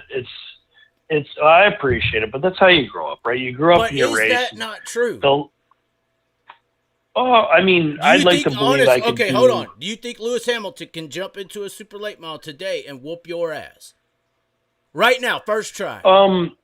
First try. No hot laps. I mean, okay. But there again, though, like I'm saying, if I put Tim McCreadie versus Lewis Hamilton in a super late model, and I put that on mainstream, and people can bet on it, you're an underdog by a mile, because nobody even knows what the fuck you do. Yeah. Who is Tim McCreadie? Yeah, 100%. You're a 40,000 odd winner. That's bullshit to me. Yeah, but that's what I'm talking about. Respect. Yeah, but you got to understand though, they're coming into my game. Like, you got to go both ways. You can't just say, come down and do what I do for a living that I'm great at. You got to literally, to do this thing the right ways, you almost got to get us out of all of our elements. Well, it's no different than going and look at this Chili Bowl. Like, well, the IROC was an amazing thing. And what you saw was an amazing bunch of drivers winning races. Like, I mean, Al Jr. would win at Talladega, and then, next thing you know, Dale Earnhardt's winning at a road course. Like, whoever thought those guys could run road course? And I don't think SRX is anything like IROC was. Just me personally. It's closer, but it's not where it needs to be. It's stock car style vehicles on dirt. And trucks at Eldora is not late models at Eldora. The faster cars usually dominate the market. I don't understand how trucks at Eldora gets more attention and is viewed as a higher, bigger race than a dirt race when they're going 20 miles an hour slower. Usually Top Fuel and Funny Car rule drag racing. I'm just saying. I'm not really talking about in your aspect. I'm talking about the social aspect that runs the world, where new people are located. If they knew that Tim McCreadie was a world-class badass just like Lewis Hamilton, they would know who you are. They would show up to the tracks. They would pay to enter. They would pay to see you. That's what sponsors would want to be on your car because you're a big deal in the world. That's where the real money's at. It is respect. Yeah, it's a lack of respect. Well, and it's up to us to push through. Like I've been through this game for a long time. Like everybody talks about, hell, me and Donald were talking about my owner about, mic'd up camera guys and easing around with the team. And I'm like, hey man, in 1996, I started racing. I said my third ever race. So back in the day, Glenn Donnelly owned the dirt track. It was DRT racetracks. So it was drivers independent racetracks. He had 30 racetracks get together, and they formed a series. And you raced weekly, but he put a show on every week. This weekend covered small blocks, big blocks. There was no sports from back in the day, but it was small blocks, big blocks, all through this channel. So I'm racing Brockville on a Thursday night, and granted, everybody knows who I am. I come from a 5-horsepower go-kart, Briggs and Stratton, to a 358 small block modified. That was what I did. I went at 23 years old. I bought a car and went. That's all I ever raced. I raced a go-kart my whole life. Wow. That's a jump, right? That was a big jump for you, I'm assuming. It's a jump. It's a jump, man. Listen, like I said, I went to the Chili Bowl, and I literally to this day have only like 14 midget races under my belt. And they're all Chili Bowl, I guess, right? They're all Chili Bowl. Yeah, the first time I went there, we ran ninth. The next time I went there, we won. And I'm not saying it's been easy because it's not. Do you even practice when you do those? No, the first year I went to the Chili Bowl, there was no practice. You lined up for your heat race and ran. That's what you did. Like you drew a pill when there was no Sunday or Monday practice. Mm-hmm. You drew a pill and you lined up and you raced. Wow. So like when I went to this Brockville, Canada to race, the dirt crew was up there and they were covering Steve Payne, who's a big time dirt racer who's, he still races a little bit, but he's won hundreds of races. They said, hey, do you mind if we mic you up? Now this is 1996. I said, yeah, I don't care. So they put the mic on me and they go through the whole spiel, and that was the deal. Like I literally go and I win this race, first race I've ever won. It was like my third time ever in a modified, and they got it all on tape. Like literally, they do a whole thing on This Week on Dirt, and that's kind of how my whole career's been. I've been around live TV shows in the late 90s. This Glenn Donnelly's put on live TV shows in 1991. Like, and it was like, so I've seen it all. So we need to bust through somehow to get to, if we could pick up the truck people, because you're right. Like if you look at sheer numbers, right, we're on par with trucks. We're on par with trucks for fan numbers. Barely. I don't know about TV numbers, but like they're channel 400 on my cable right now. We're Mav TV. We're 402. I don't know how far of a difference is for viewing, right. But if we could take a Menards, who's giving that team maybe $3 to $4 million a year, and get $300,000 for a race team, or put Menards on 10 race teams and take $2 million, we'd be like money ahead. We need to start thinking like the people that fish and things like that to try to generate this deal to make it as good as possible. I mean, we have to take baby steps. We got to try to bust through where we're at. Right. How do you think that's able to be accomplished? What do you think people should do? Well, I mean, Well, I mean, listen, you know how you've made it. It's not perfect. It's not always nice.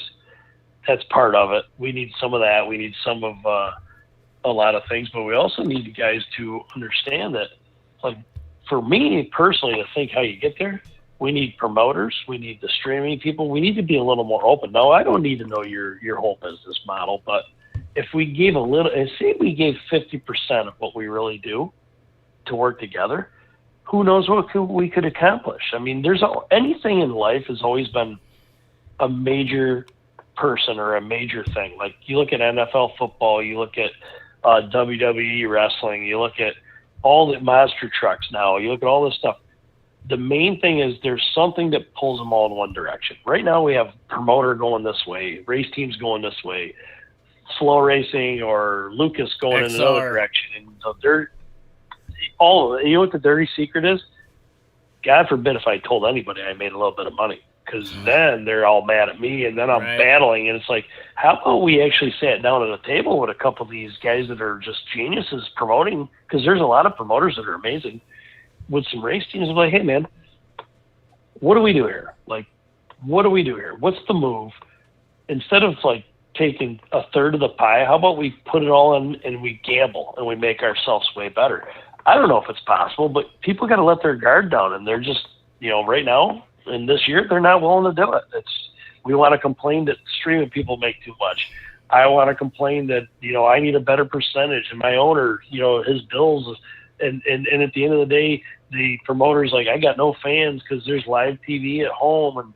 And at the end of the day, if we just somehow could get it together, maybe we'd have more than what we really understand. Because look at NASCAR. NASCAR ain't working with 10 different promoters, 20 different promoters, or, they pulled their resources into one pie and said, hey, how do we get all this money? And I'm not saying that's the right way, but that's the way right now. So I don't know. I mean, I mean, believe me, man, I'm not a genius. So here's what's happening. We've had you for an hour, just over. Sorry, I'm burping. Yeah. An hour and a half. I'm gonna drink too. I started drinking when I was drinking. Do you need to pee? No, I'm good, man. Okay, I do. I'm okay. I want you to tell, or just go on a rant on this high limit situation with the sprint car world, if you know about it, or elaborate on how you think streaming services should interact with the dirt racing world, and is Flow becoming Walmart? Do you have something to say there? Oh man, I got to use the restroom. I don't know. Well, I mean, I don't know. I mean, I'm sitting here thinking, Are you good to go? Can I use the restroom? Yeah, go ahead. You want to wait, or you want to keep going? No, you rant. Go off on this. I want your raw opinion. No, I don't really.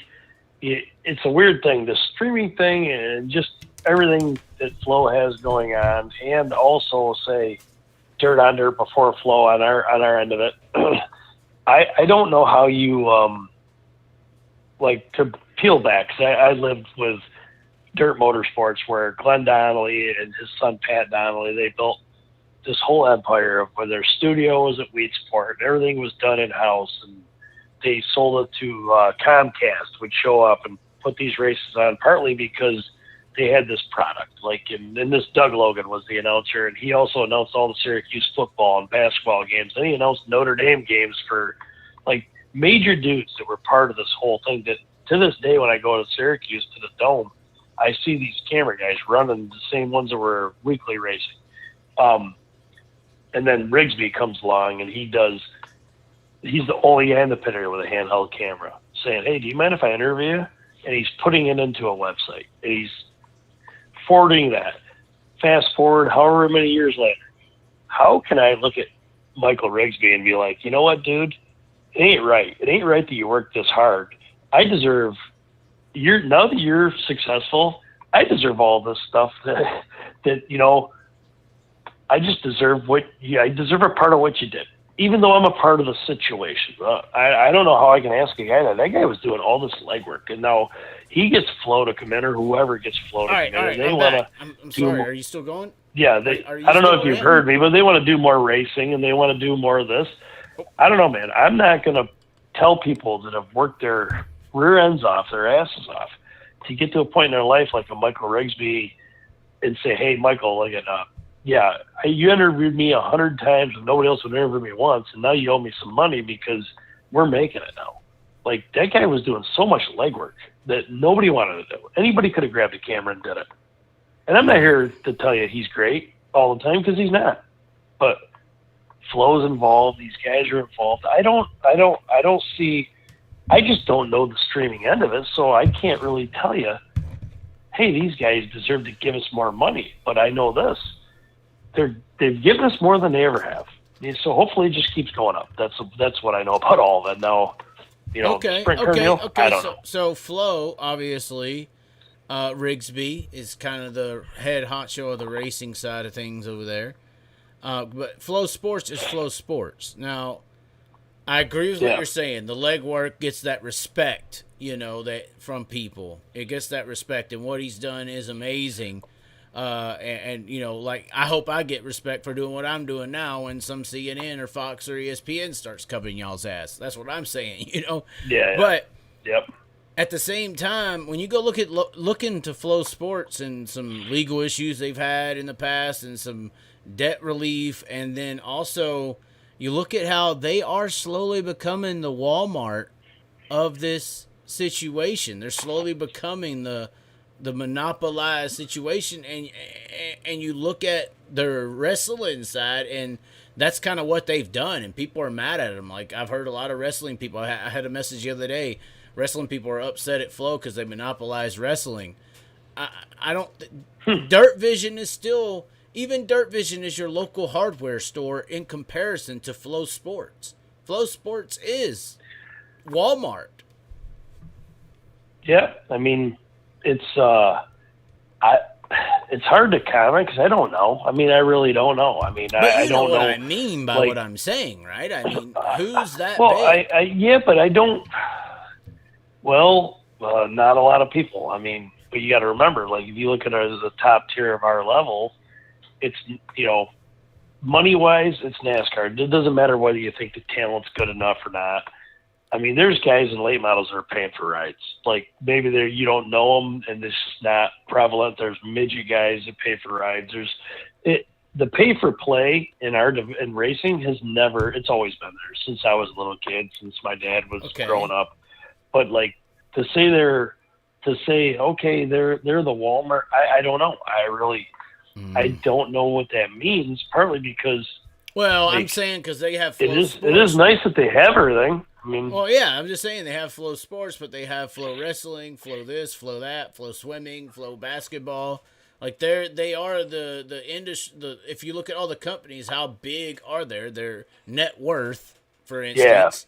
The net worth of Flow Sports overall, outside of racing and everything else, has to be bigger than just Dirt Vision, which would be the only other service that's even close.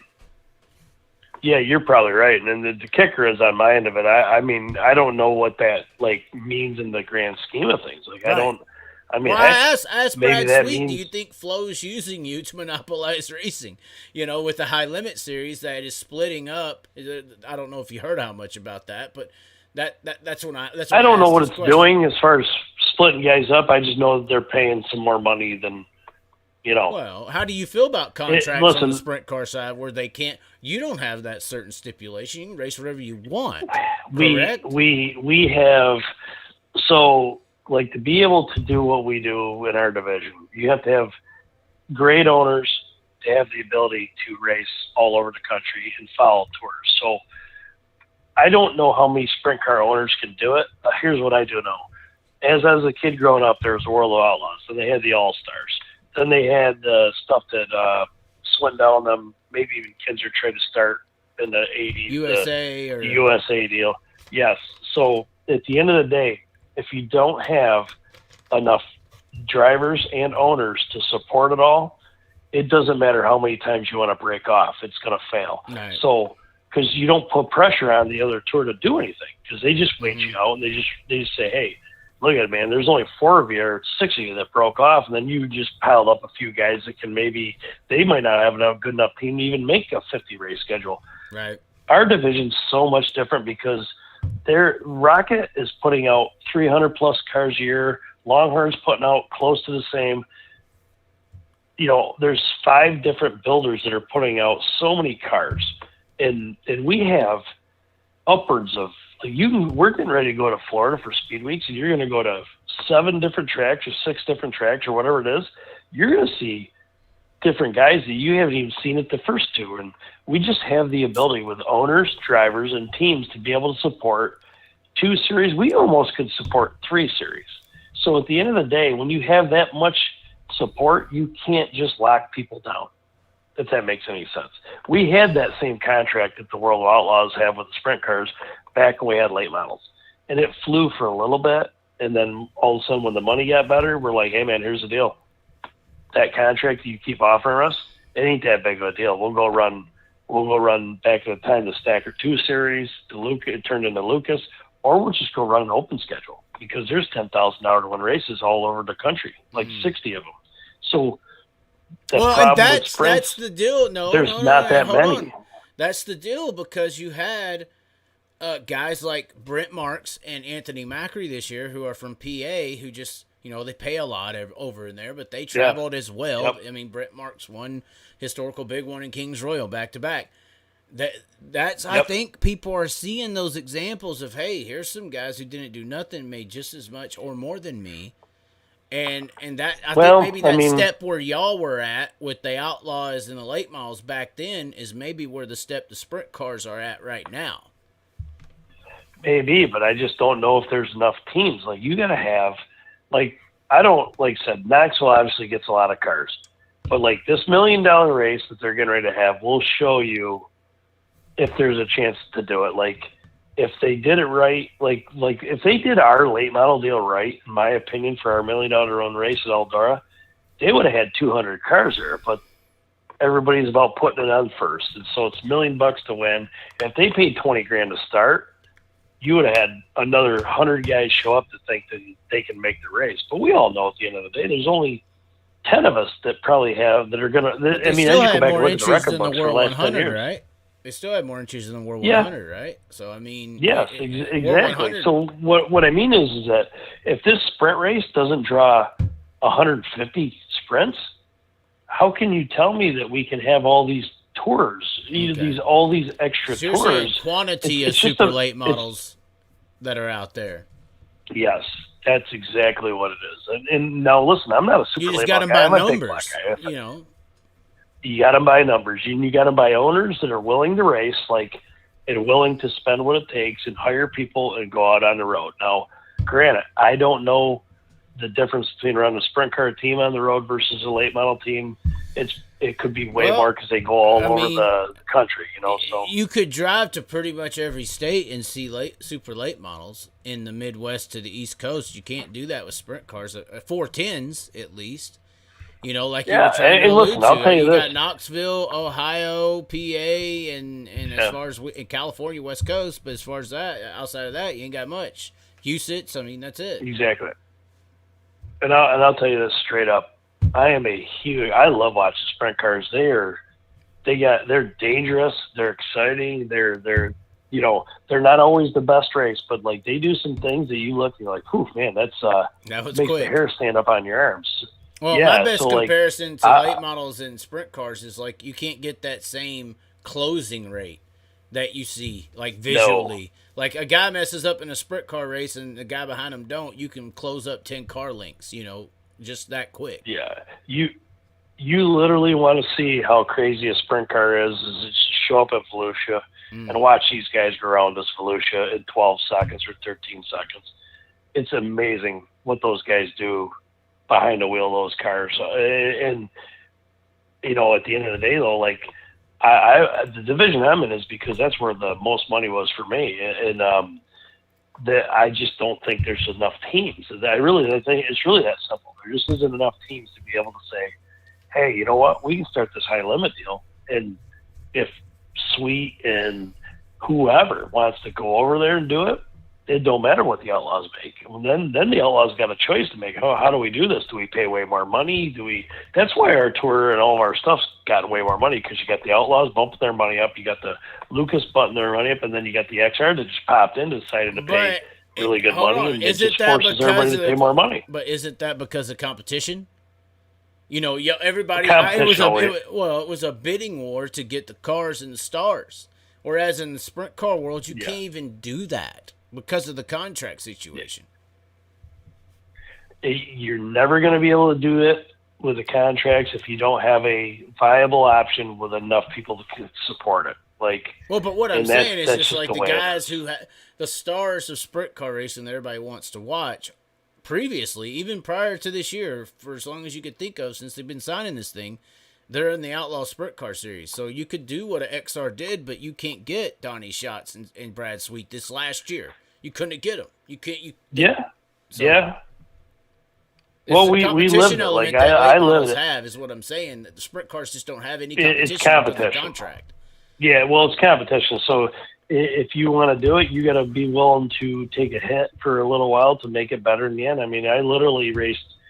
I didn't even have any plans to race in the World of Outlaws. We went to Florida, raced some races, and we were just sitting there as a modified guy. We're like, man, we want a UMP race, Evolution. Let's just go World of Outlaw racing as a rookie.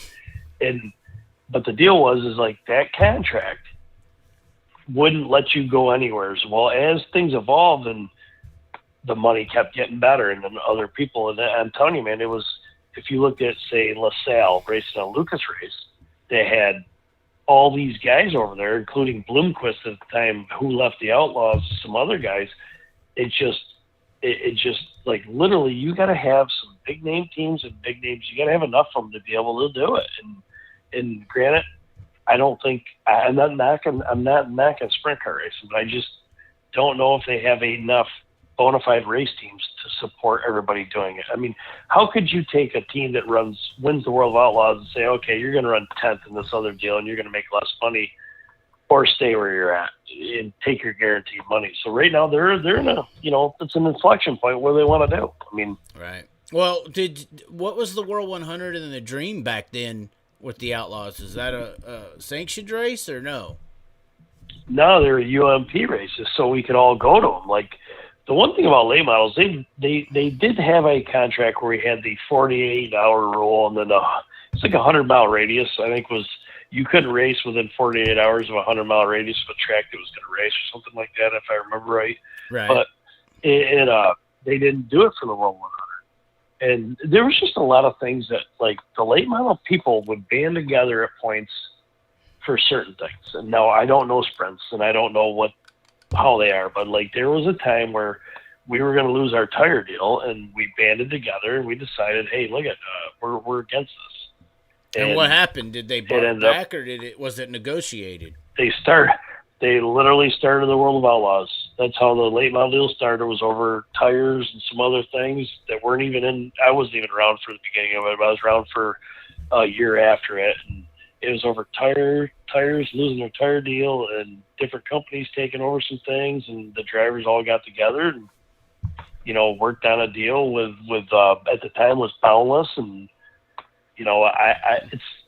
I don't really know. It's such a crazy deal. Like, but at the end of the day, we have so many late model race teams. Like, they're everywhere, right. Man. They're everywhere. I mean, You're right. I everywhere. mean, MLRA, Mars, name it. They're Comp everywhere. Cams, I mean, that's you why look we at can some do of it. those races. You look at some of those series down there in the Southeast, and it's like 10,000 to win every week. Well, like you said about Brett Marks, the guy's as talented as anybody, right? His team's great. He can win anywhere. He made all this money racing Pennsylvania, doing all this stuff. There's like 10 of them guys. I mean, you look at Bobby Pierce. Bobby Pierce is as talented as anybody does this. Mm-hmm. His dad's talented. They're all, and he chooses to stay in the Illinois area and make he could probably make $200. His car's going to bring in $350,000 over there. My car is going to bring in $700 on the Lucas Tour because it's the best year I've ever had. JD is on an open schedule, bringing in $2 million because he's won these special races. Look at Overton, look at Madden, and just look around, and then look at Dennis Erb, a guy that has struggled for here and there in his career, and then he wins this title. He's bringing in probably $500,000 or more. It's just there's just more of it, and there's just more money out there. There's not a lot of $10,000 win sprint car shows that aren't associated either with an All-Star, which is probably half their schedule that pays 10, or the World of Outlaws, right. where you can't do it just on its own. You're not rolling into a offshoot show that's unsanctioned that pays $10,000 a win. Yeah, we have them everywhere. It's just the way it's gone. I think it's because there's just a lot of promoters, a lot of fans, and a lot of cars out there that have come to support it. I don't know what else to say. Yeah, well, I was curious on, in this deal, I've talked to a lot of sprint car people who are involved, and one guy responded because the drivers originally were asking for, more money, blah, blah, blah. And he was like, these drivers need to shut the hell up. The car owners are the ones that are taking the hit every year in and year out. How do you know, or I was curious, I wanted to ask Davenport, but I never got to ask him, but you're successful. Do car owners get screwed in the late model world? Does the car owner, do you know your cut versus the car owner cut and expenses? I mean, are car owners losing money? And this is why I have a problem with this. We got to make sure car owners can make money, because I think when we transition from putting drivers into cars that can win races to drivers who can rent the car is when winning a race didn't make money for a car owner. And so renting a car did. So what's the late model world like? Are car owners like a JD with Landers, or you with Paler? Are y'all is the car owner making money? Well, I mean, at the end of the day, obviously you got to talk to Donald. I know enough of the ins and outs when Vic and I were partners, and obviously his mother Ann and his stepdad Carl Myers, we knew the deal. I mean, we know when a driver takes a percentage, and most drivers are taking anywhere from, in my opinion, and this is just me, if you're good at your craft, you're going to get a minimum of 30, and you should probably get at least 40. Right. And maybe there's some other things where, you win so many X races, you get a little more percentage, whatever. That's a big cut. I mean, literally, you do the math. It's simple math. Right. If and the then the car owner's brings in got to take 500, that 60% and pay crew, car, all this stuff. Yes. So we all know that the owners are not getting rich. Like in our division, I believe the owner has the best chance at getting close to even. So even on a U or JD level, it's even maybe? Well, on JD's level this year, obviously they're okay because you have one race that pays $1 million. But how much? They ain't $2 million plus. Like JD's cut of 40% is profit. Their cut of 60, let's just say, is But when you do what they did, it's him and I, like JD and I probably had the same bills, operating costs all year long. He won $2 million. We won $700,000. So at the end of the day, my owner will tell you straight up that we're really good. We've been very fortunate that we haven't tore a lot of stuff up. But at the end of the day, he still has, overhead. We had 3 paid guys, like you said, and we also had a truck and trailer. You got fuel. Mm-hmm. And that's where sponsors come in. Because how do sponsors work? Do you get a cut of sponsorship money? I mean, that's a deal where the owner can make up for. I'm just saying that's where the owner can make up for his expenses if he's getting the majority or all of sponsor money. Yeah. Well, that's how you do it, down south. That's how Richard Childress or Hendricks and all that stuff works. Unless you're certain guys where you're bringing the sponsor to the place where you can. Your daddy's the sponsor. I'm not. Well, I'm not. Listen, I'm not. I'm telling you, maybe to a fault. I get paid by percentage. I don't ask for anything more or anything less. I've had my percentage since I got really good at this. What I tell people at the end of the day, I get paid based off of how good I do as a driver, period. There's always reasons why I run bad, myself, the team, the cars, the equipment, mistakes. But at the end of the day, I live life off of my percentage. So if I do a horrible job doing it, then I don't get paid a lot of money. If I do a good job doing it, I get paid good money. And so that's how I've lived for the last 25 years of my life. And I don't now my owners are happy that I've driven for. Everybody seems to be happy. Until they're not happy, I don't know what to say. Well, I mean, we just keep it doing what we're sounds like doing, you know? It sounds like, well, I was just curious because these sprint car people are looking at late models making all this money, and this guy says, well, these drivers shut up. The car owners are getting screwed more than anyone. I was just curious if, hey, these late model numbers that everybody's idolizing on the sprint car side, does it translate to the owner, you know, being able to make a little or not? And you're telling me without $1 million win from Davenport, most owners are barely even. Before sponsorship, I don't think any. Before sponsorship, I before think all the supplementals. Here's what I make think. It back on. Here's what I think. If Mark Richards, and this is just me speaking out of turn, if Mark Richards brings in $700,000 or $800,000, I bet you that's what he's spending. And I think my owners are saying if Donald and Gina want to go out and buy another motor because they think we'll be better, they're going to buy it. This whole deal that the owners are definitely not getting rich off of this. I mean, we're not. Well, I mean, that would just be. I don't even know how anybody could say. But look, owners in other forms of motorsport are the ones making money. Of course, you're talking Indy cars, and you're talking NASCAR. That's it. Well, no, I mean the Supercross. I mean the Pro 4 truck racing teams.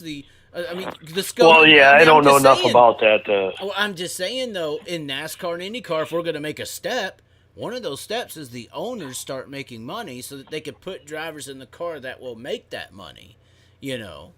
Well, I agree, but I mean, how do we do that? That's the rub, right? How do you do it? You got to start paying. I think, honestly, if we were properly represented in the world, and we had a bunch of fans from this normal world that's never fucking heard of us. I mean, if they knew what we were doing and they respected you like Lewis Hamilton, we'd have so many people and money coming in that you should be getting paid $1 million on the regular. You should be on that NASCAR status. Well, I'll tell you what. Maybe I might be wrong, but there's a few ways to do this. There's a dude that I see getting in a cup car, sitting in a seat, dicking around for the Daytona 500. Somebody should have brought that guy into a late model car, Jimmy Johnson, and maybe he brings a little juice to our sport. Mm-hmm. Now, maybe he doesn't win. Maybe it makes us look better, but we'd have some publicity. Sooner or later, listen, when Kyle Larson runs with us, it's good publicity, but we don't use it in the right way because no, you don't. We don't even know what to do. We just bow down and say, hey, man, he should beat us.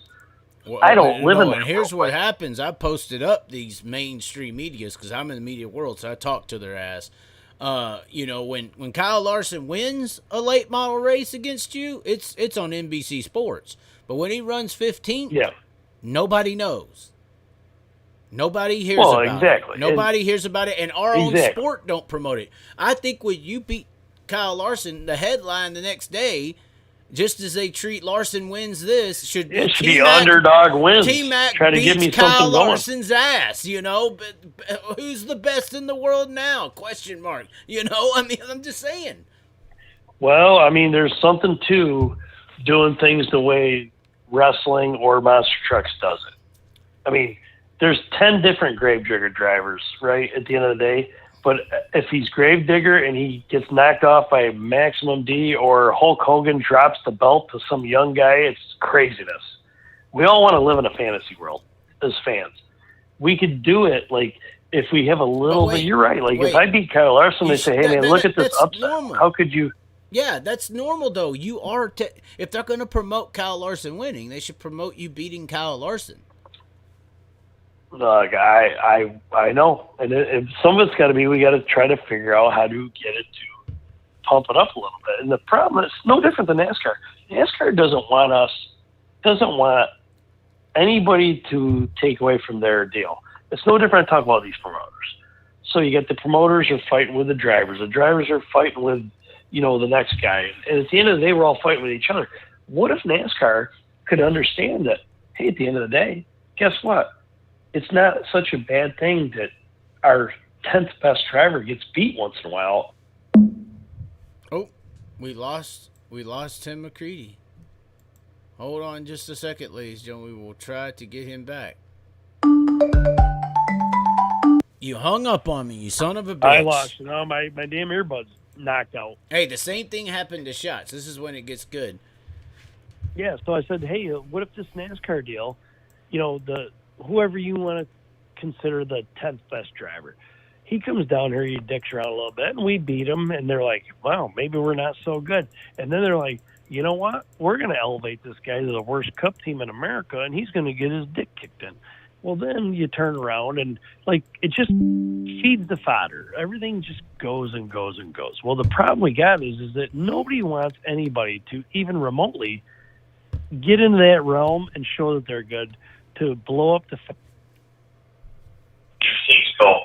And it's just crazy because we all know Kyle Larson's as good as anybody. Hold on. Your mic or something's messed up. Are you on speakerphone? At the end of the day, there's nothing wrong with Kyle Larson coming down and you know what? Getting beat once in a while. There's nothing wrong with him winning either.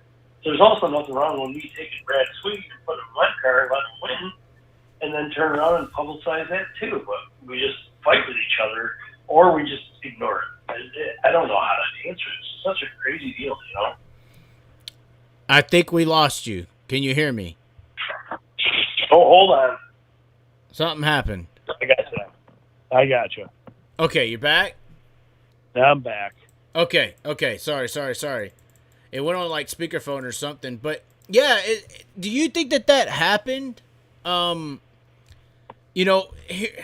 Here's what I'm saying is, if a dirt guy like Bobby Pierce, who almost won the Eldora race, goes into trucks and almost wins, you don't hear nothing about it. And even our own fan base, we think it's cool. But if a NASCAR guy comes over to dirt and makes the A main, the excuses are out the window. Look what they did to Steve Kinser. Yeah. Steve Kinser got smear campaigned. He got smear campaigned. I guarantee they put him in an experimental car with Kenny Bernstein. First 6 races ever, Cup Series. They didn't Haley Deegan him. 10 years of development or whatever. They took him straight from a dirt sprint car and threw his ass in a stock car and said, go. Yeah, there ain't no doubt. And then after 6 races, kicked him out and said he was a bum, embarrassed him in front of the world. Go back to your dirt racing. Why is it so much of a big deal to be a badass sprint car or NASCAR driver versus being a badass sprint car racing? Sprint car racing is more difficult he literally than won NASCAR. Yeah, and this guy won IROC races. It's this deal's listen, man, nothing's fair in life. I could imagine a AAA baseball player, single A, is getting the same thing we're all getting here. But you're not single A, sir. That's what I mean. A fucking Super Late model and a 410 sprint car ain't no Triple A. You can't come down. Triple A is considered not just smaller in awareness, but lower in competition and ability to perform. So that's why I joked with you and said Lewis Hamilton would be the favorite because the world views you as AAA, and anyone in the Major League Baseball organization can come to AAA and instantly wax ass on everybody. Well, and so that's not here's true. The thing, you can't do that. No, it's not true. But here's the thing: what'll happen with our deal? It's more so UFC to boxing. It's UFC to boxing. It's a completely other sport. Well, yeah. Well, listen. Here's the crazy thing. So it'll never happen to probably, as I race and retire and move on with things in my life.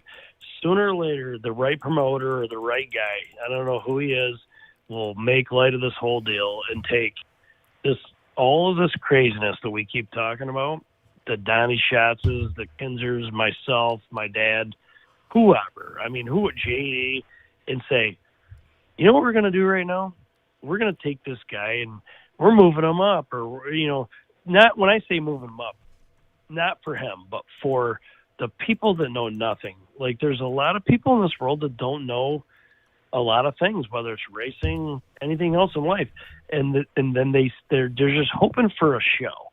You put this JD in at a Daytona or wherever, and you put him in the right car, and next thing you know, it's a Cinderella story, which is what we all love to see. And somehow we need to figure out, how do we do all this without the fact is it's going to cost him all of the money he's ever made in his life to do it. So I don't know who that is. I would rather. Let's Yeah. just say, let's say that cost is to put JD in a cup car. Say we're gonna rent an extra car from Hendrick. Let's be logical about what we would have to do.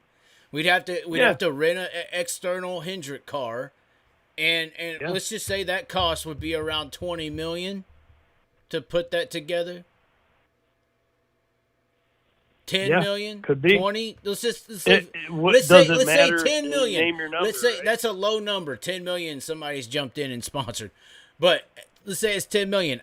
Me personally, if I'm looking out for JD and Tim McCreadie's awareness, I'm taking that 10 million and I'm buying 4 Super Bowl commercials and putting 30-second spots of fucking super late model racing, putting on a damn show, a cinematic fucking Dirt Media Co. style show, advertisement for you, and then all of a sudden, everybody knows what a fucking late model is. Yeah, the problem. I would rather take $10 million and be a commercial in the Super Bowl. It's $2 million for a 30-second slot. Yeah. I'd rather put you for 30 seconds in front of the fucking world if you want to change the sport more so than go to try to be a NASCAR driver. Well, I'll tell you this. You're not wrong on the end of it, because so when I left NASCAR in 2007, I had this 3-year contract, and the way those contracts work, it renews every year, so they don't have to honor it after the year, which I don't know none of this when I went down there because I was very naive. And so I talked with Richard a little bit, as he didn't say that I was done yet, but I didn't know what was going on. I'm like, hey, man, look at what do we got there? So then he's like, well, we're going to run Bobby Labonte at Daytona. And I had already tested at Daytona, and that little Busch car was really good.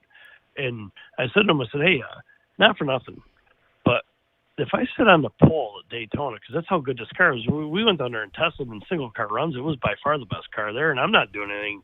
Like, a trained monkey can drive a car around Daytona when you're by yourself. It's so easy, isn't it? Yeah, anybody can do it.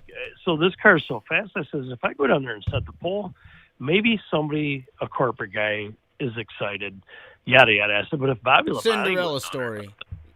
Yeah, if Bobby Labonte goes down there and does it, I said, he's already a Cup champ twice. Right. I said, he's just Bobby Labonte. And he's like, well, I promised him this, and we're going to get the car sponsored. So all this goes away. So I go home, and my dad's like, look at, we're going to raise a bunch of money up because I want you to race. I'm like, look at Dad, what do you want to do? So we talk about how much money we could raise up together. So then all the Childress guys that worked in the shop were great guys. Some of the guys are still there today. Some of them moved on.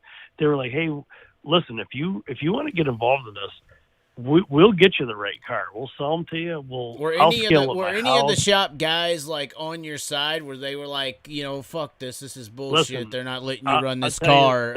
Was anybody on your side? Shop guys are cool. Nobody ever says like, all that stuff. Here's what I'll tell you about when I was at Childress. The day I left, there was 3 dudes that had their picture up when you walked in the Busch shop. I'm dating myself because it was still Busch back then.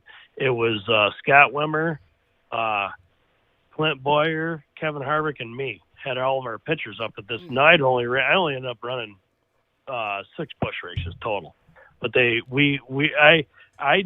feel like in my heart of hearts that Richard wanted it to work. It didn't work. It was just timing. But you're whatever. telling me you thought you could sit on the pole at the Daytona 500 and that opportunity was taken from you. If you do that, your whole life could have changed. Well, I just know that like back in the day, it always seemed like me as an outsider looking in that a rookie was always like in the last decade. I mean, how many times has a rookie sat on the pole at Daytona in a Cup car? Probably like half of them or more. Whether it was Danica, whether it was Tony Stewart, whether it was Matt Kenseth, whether it was, go through the list. Like, it's like all of a sudden a rookie's on the front row at Daytona almost every year. Like, and I'm not saying it's crazy, but it's crazy all at the same time. Well, qualifying trim. The explanation would be like the guys are just setting the car to qualify, not race. You got to impound the car now, but you're saying you had an opportunity though, and it was taken from. Well, I'm just saying when you go back and look at the times, of that car. Kevin Harvick had run that car the year before. That car was amazing, and it was single car runs was the fastest car there. I'm not gonna say I was the fastest driver there. The car was I drove it, but it was the fastest car there. So there's a good chance, and you go back to Daytona, you're going to be up front. But so the crazy thing about NASCAR, and I'm sure a lot of guys will tell you the same thing. Guys that have tried it, like you could probably talk to David Gravel. He's done some of it. You get this money behind you. And so, like, my dad he's like, we can raise all this up. We'll call every favor we had in from all of our family members, all of our racing family, the whole deal. And so at the end of the day, we probably could have run 7 or 8 races and had a very good team because the guy that built the motors at Childress was going to build his own motor, even though he's going to take all those parts. And if it blew up, it blew up, but it's going to be a badass motor right to the level. All this stuff was going to be like as good as you could get it. But the kicker is, what if I would have won? Would it have mattered? Would it have mattered if I went to Michigan and won a race with a bought car? Back in the day when David Gilliland did it mattered. But if you look at that team that David Gilliland had, that wasn't no small-time team. That was a multi-million-dollar owner. That's the last guy in my mind that has gone in there that looked like, quote-unquote, a privateer that maybe made something out of it. Well, but you still would have sat on the pole as Tim McCreadie. I might have with Richard Childress, but just imagine if I did all this stuff and spent everybody's money, like my money, my dad's money, whoever else we were friends with for 35 years. And then we got lucky. Say we got lucky and won a race, and then everybody else down there didn't really care. You know what I mean? Like, they didn't hire you. They're like, oh, you won that race. Big deal. We move on with our life. Like, well, you take JD, you put him in this car, say he wins a race, and they don't care anyways. We spent all this money. They don't care. It's kind of like, don't focus on it. Like honestly, like JD's younger than me, and there's a lot of young kids. If they can't get there and you got to spend all the money you got to get there and they don't care anyways, why would you waste it? You know what I'm saying? Right. And honestly, when you say all this, I mean, it's like, if anyone does have $2 million and you're thinking of renting a truck for a season, which I'm sure they've dropped in price because nobody wants to go to NASCAR anymore, just take that $2 million and do like a personal commercial for the Chili or for your career during the Super Bowl, because that sounds like a lot better money, a lot more bang for your buck. Because you never know. I mean, I'm just saying, if we got 10 million, to get interested. If we got 10 million to spend on something to promote the sport, let's take a couple commercials, put them during the Super Bowl, and let's expand the damn sport instantly. Well, you can look back at life and say, when I was a kid in the '80s, the Indy cars were above NASCAR. They were making more money. They were doing all this. What happened? Look back at history and not just say, oh, it's because foreigners came in there and bought all the rides. It ain't just about that. I've nailed it down the way to you what it is. Yeah, marketing. This is how I came to my conclusions. So when I went to digging after the whole war deal happened, I kind of noticed some patterns, and it's funny. I say you should take $2 million and do a commercial. People think I'm laughing. Scientology had a commercial during the Super Bowl, so Scientology can have a commercial. You're right. You can have a damn commercial. So, anyways, what I'm saying is, I noticed a shift, and I was a sprint car fan, and I was looking at the sport, and I was like, so why did all the fans, they used to cheer on Steve Kinser and Sammy Swindell for all these years, and then all of a sudden, all the sprint car fans in the world, their icon, their superstar, became Jeff Gordon and Tony Stewart and Casey Kane and now Kyle Larson and I was like, why did all of a sudden the sprint car guy who went to NASCAR? I mean, Ken Schrader did it. He wasn't no bigger than Steve Kinser. I mean, there's a lot of guys, but they were no bigger than Steve Kinser. Steve Kinser was still the icon. So what changed? And so I looked into how a movie of a sprint car racer going to NASCAR, racing the man in black, named Rowdy Burns, and then dying in turn 4, or Rowdy Burns dying off of racing on the racetrack in turn 4 Daytona.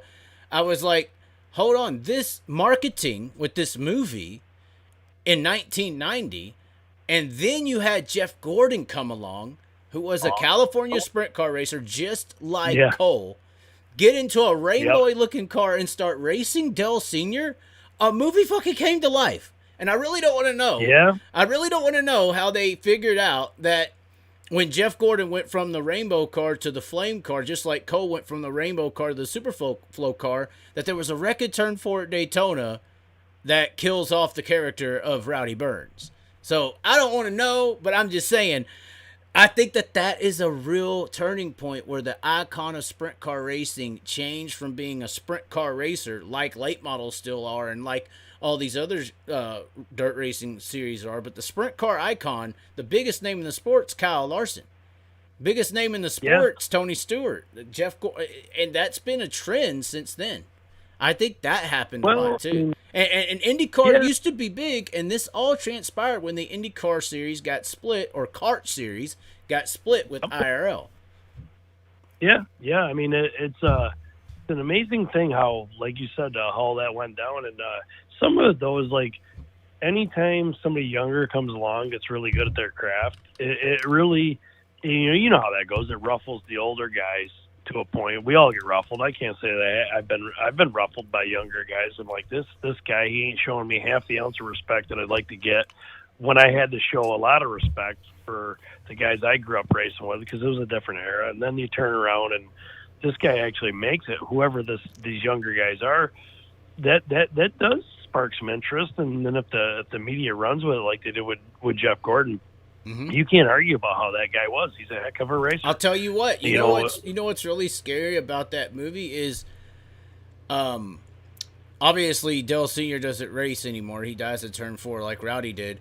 But then to follow it up, when the next version of Jeff Gordon comes along, Cole comes along and races for Rowdy Burns, he's racing a cocky rich kid in a blue and yellow 18 named Russ Wheeler. Yeah. Or Kyle Larson, the next version of Jeff Gordon, California Sprint Car, he's racing Kyle Busch. That's just insane. Yeah. And he was racing the 42 car that was Earnhardt Ganassi Motorsports. That's crystal ball shit right there. I'm just saying. I'm drunk right now, so I'm spitting out the side of my mouth. But who would ever have thought that Days of Thunder would be our guiding light? Dude, that is so creepy. Don't look into Scientology. Shit will start happening. I'm telling you. I know. There's a reason David Gravel moved to Florida. I think he's in with the Illuminati, Jeff Gordon, and Cole Trickle. Oh, my God. Oh. Do you remember? So me and David Gravel, our first meeting was at Knoxville, 2019. I was on it. I still half believe it. I was talking about Jeff Gordon's Illuminati. I was talking about all this Cole Trickle stuff, Tom Cruise. And when they released a paint scheme with Exalta on the car, and Exalta and Jeff Gordon partnered. I remember that car. They announced it in like March or April, really early announcement. And I said right then, all right, guys, Jeff Gordon, Illuminati. I was making a joke, but it's true. Jeff Gordon, Illuminati, the occultists are here. David Gravel will sweep the entire week. Jeff Gordon is God. He is the Messiah. And that's exactly what happened. He swept the entire fuck. I was outside of the front gate. It's all rigged. I was like calling it out like Jeff Gordon, Illuminati. And then it happened. It was insane. That's exactly how I met David Gravel. And then when David Gravel introduced me to Jeff Gordon, he's like, tell him what you've been saying, Chaz. Like, we was all drunk. It was me, Kevin Thomas Jr., David Gravel. I think Kevin Woody was with us. And then Jeff Gordon was there, and I was like, I just started. I went in on Jeff a little bit, and he got a little mad real quick. But I just treated him as normal. But I thought it was funny, personally. That is pretty funny. That is pretty funny. That's crazy. I thought so. Well, it is probably a little past how long you plan to be on here. Well, I don't listen. I don't care. I've had a good time. That's all that matters. Well, the question everybody's really wanting to know is, are you going to run a sprint car at the Eldora Million? Well, no, I haven't hit off and run a sprint car. And I don't even know how last time. Hold on, Tim. You're a big block modified badass. You just explained earlier how you went from go-karts to 358 modifieds. You told me this, right? Yeah, I did. Okay, and then you went from big. Hold on. You went from big blocks to a midget and a late model and all this stuff. You did all these different cars. I want to get you in a Silver Crown car. That offer is on the table. I know the guy could call him. You could call him, actually. Shawn Michael wants you in his car. The same car I've that talked Kyle to Sean Larson. a bunch. The same Yeah, car he that told me Kyle Larson drove.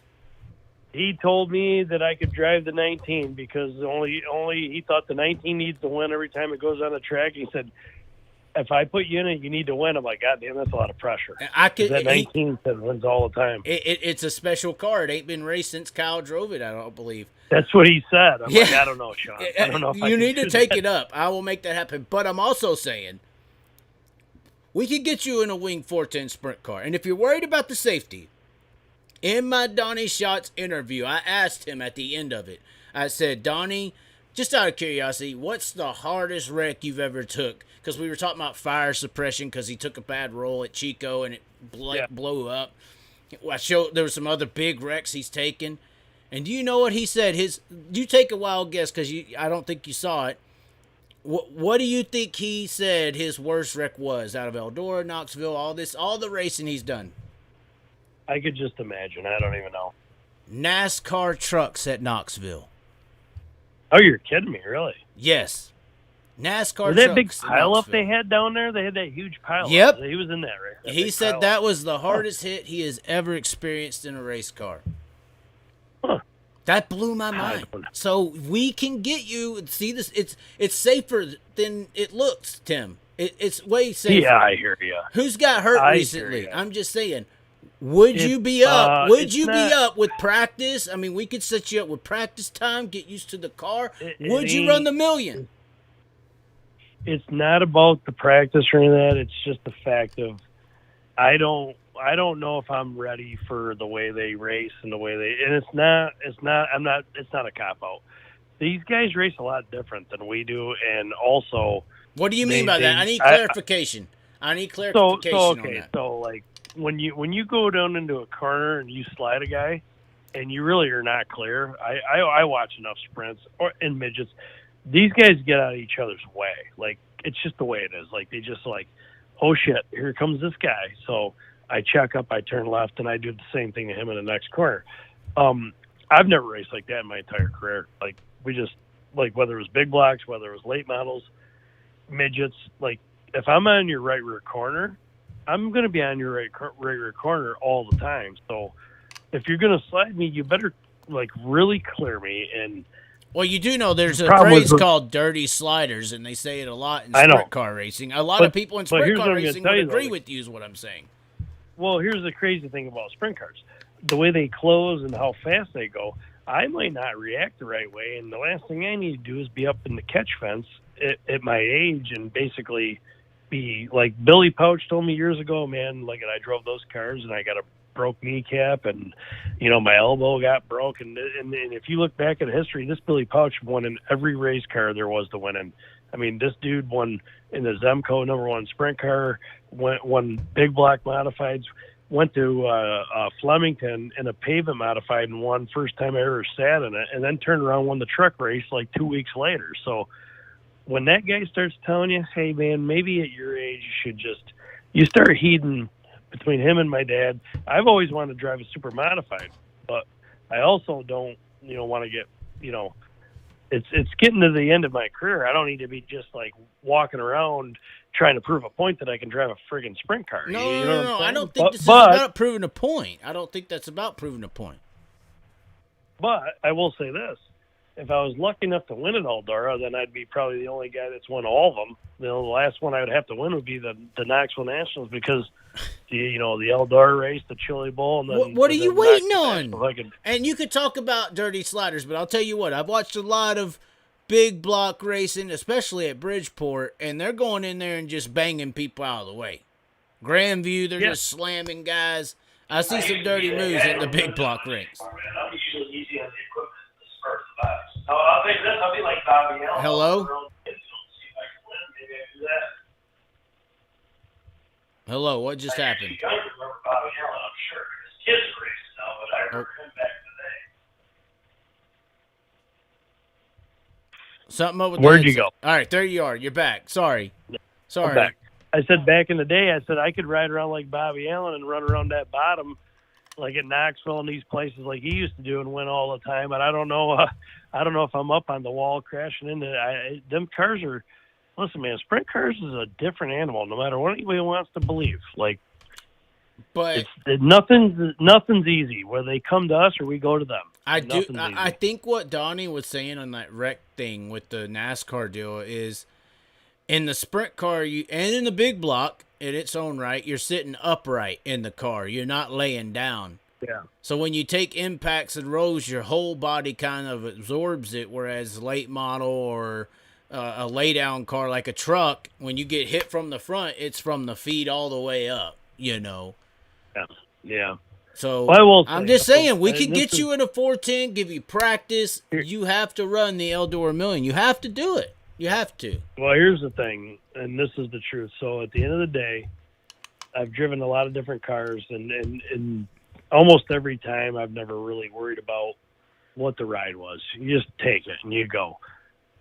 Being selfish, if I was going to do a sprint car deal at Eldora, and I don't, like I said, I don't watch the whole deal all the time, I would have to figure out who by far has the best team, and that's the guy I would drive with. Like, if not, I don't really want to do it because I've gone to the Chili Bowl with like.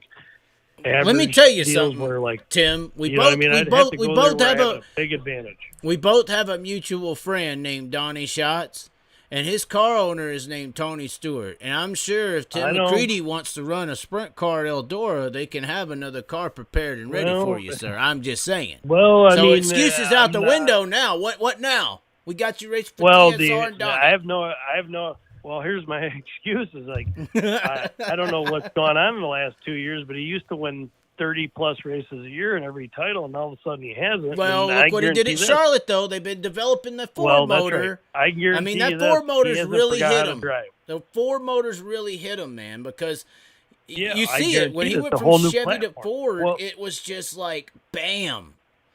It's a whole new platform, man. When you're dealing with that stuff with them cars, it's no different than our cars. You bring a whole new platform in. There's a reason we have no Dodge motors anymore because they couldn't run. Like, they didn't run right, and they just So like, what I mean by that is like, whoever by far the best team is there, if they want somebody that is fun to be around and thought I could do it, I'd think about it, but. I'm not going to lie. I have a lot more on the line than I did 20 years ago. I'm just saying, we're going to put conversations in motions now to get you in the sprint. You're not saying no. I'd never say no to nothing. Like, here's the thing. Doing something different and being nervous and failing is all part of, like, succeeding, man. Like, you get your juices flowing. Like, I'm getting ready to go to the Chili Bowl, and I ran the C main last year. So, like, the pressure's on. Like, I don't want to do that again. So, like, and you know what I'm going to do? I'm going to go give it my best, and hopefully it works out. And then I'll walk out of there thinking, I'm still one of the guys. Like, that's what I do. Like, just like when I run a big block, man. I went to Middletown, and I'm like, man, I might not make the race. People are begging to get into those C mains at the Chili Bowl, man. Anything from the E main up is an A main in any non-wing situation there is. I understand, but you're also talking to somebody that never run one of those in his career going to the Chili Bowl. So it's like, like I said, there's nobody that's going to put more pressure on me than me. So, like, no matter what I do in life, I think I should win. Whether I'm good at it or whether I don't even know what I'm doing, I feel like you overcome. You always overcome. You try your best to overcome. So, going in there and running that Eldora for $1 million, God, it would be wild. I mean, but also, it would be really hard because those guys are good at what they do. Well, I don't get the whole notion that I'm getting older. If I was getting older, I'm being like, I got to do everything I can before this ride is over. So I'm just saying, right? I mean, that's what's coming inevitably. Yeah. I mean, the older you get, the closer the end is getting. So I would be trying to jump off mountains. That, you try to go ahead.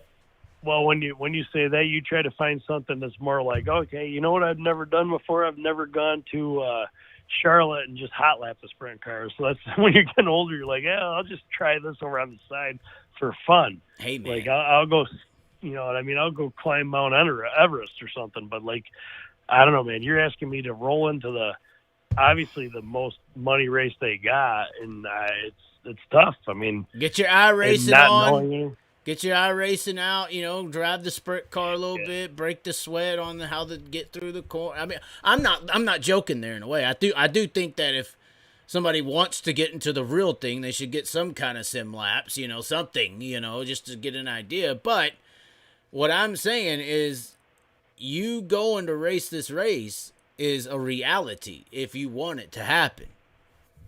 Well, I mean, just like anything, if somebody was to call me, offer me a fair deal where we thought if it was Donnie Schatz, we're bringing an extra car, you're in.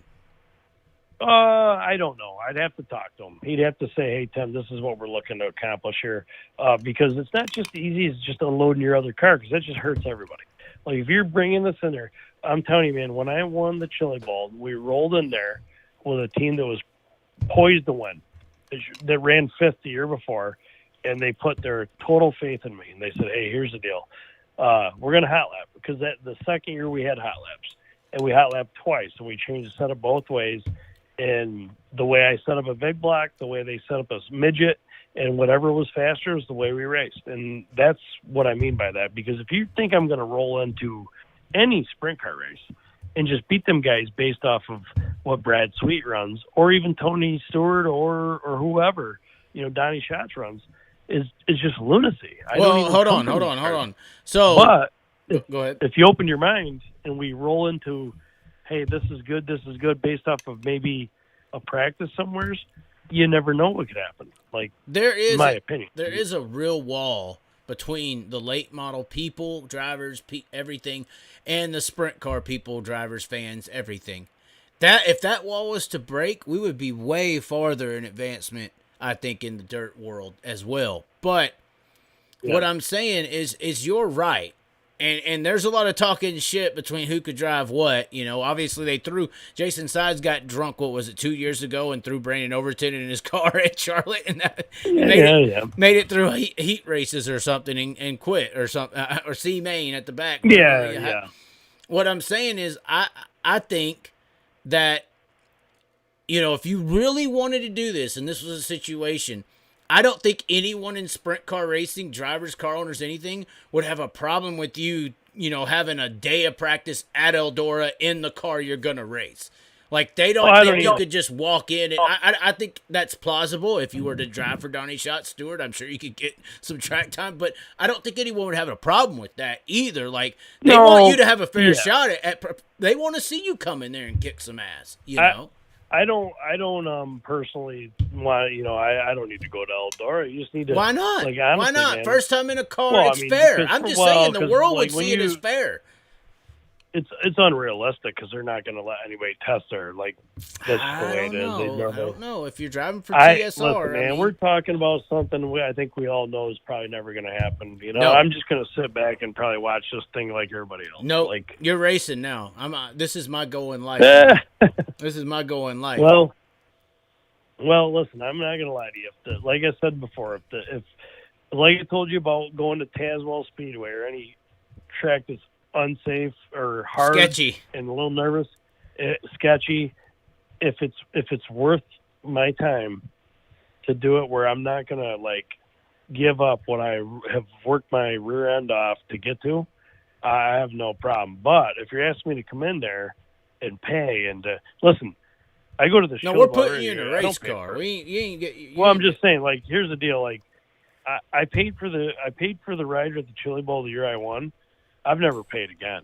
Like, I don't have to pay anymore. Well, right? And you got that money back plus $5,000, pretty much. Well, what I'm saying is like there is times in life that you, like, for me to go run a sprint car, I can't just do it just because we all think it's cool. I'd have to make sure that make sure that it's financial right for me and everybody else. I'm not saying I get paid $1 million to do it. I'm just saying, like, no different than when Kyle comes and runs with us.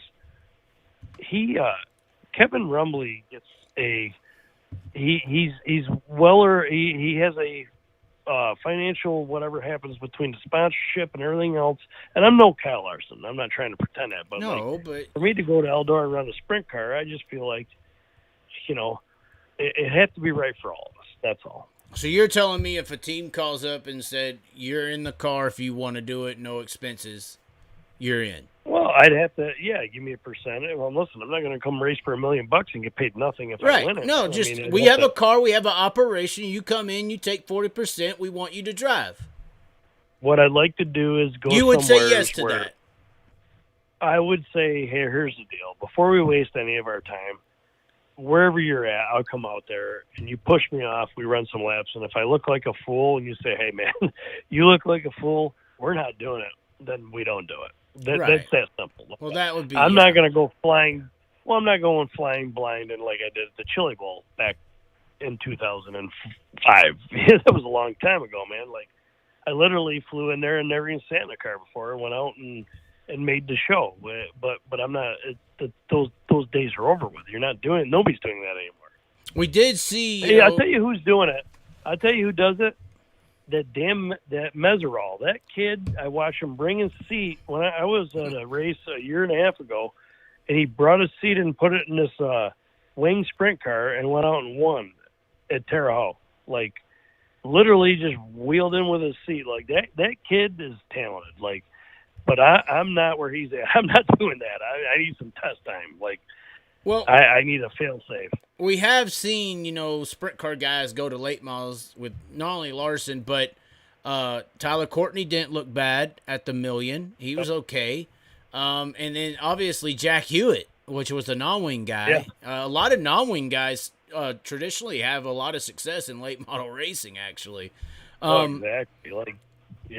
But what I was going to say is, why do you think that it may be easier for a sprint car guy to go to late models versus a late model guy going to sprint car? Is it really just that kind of fear factor, or what or driving style? I mean, I don't know. You would think that the styles would be able to transition. It seems like it's easier to go from a sprint car to a late model than the other way around.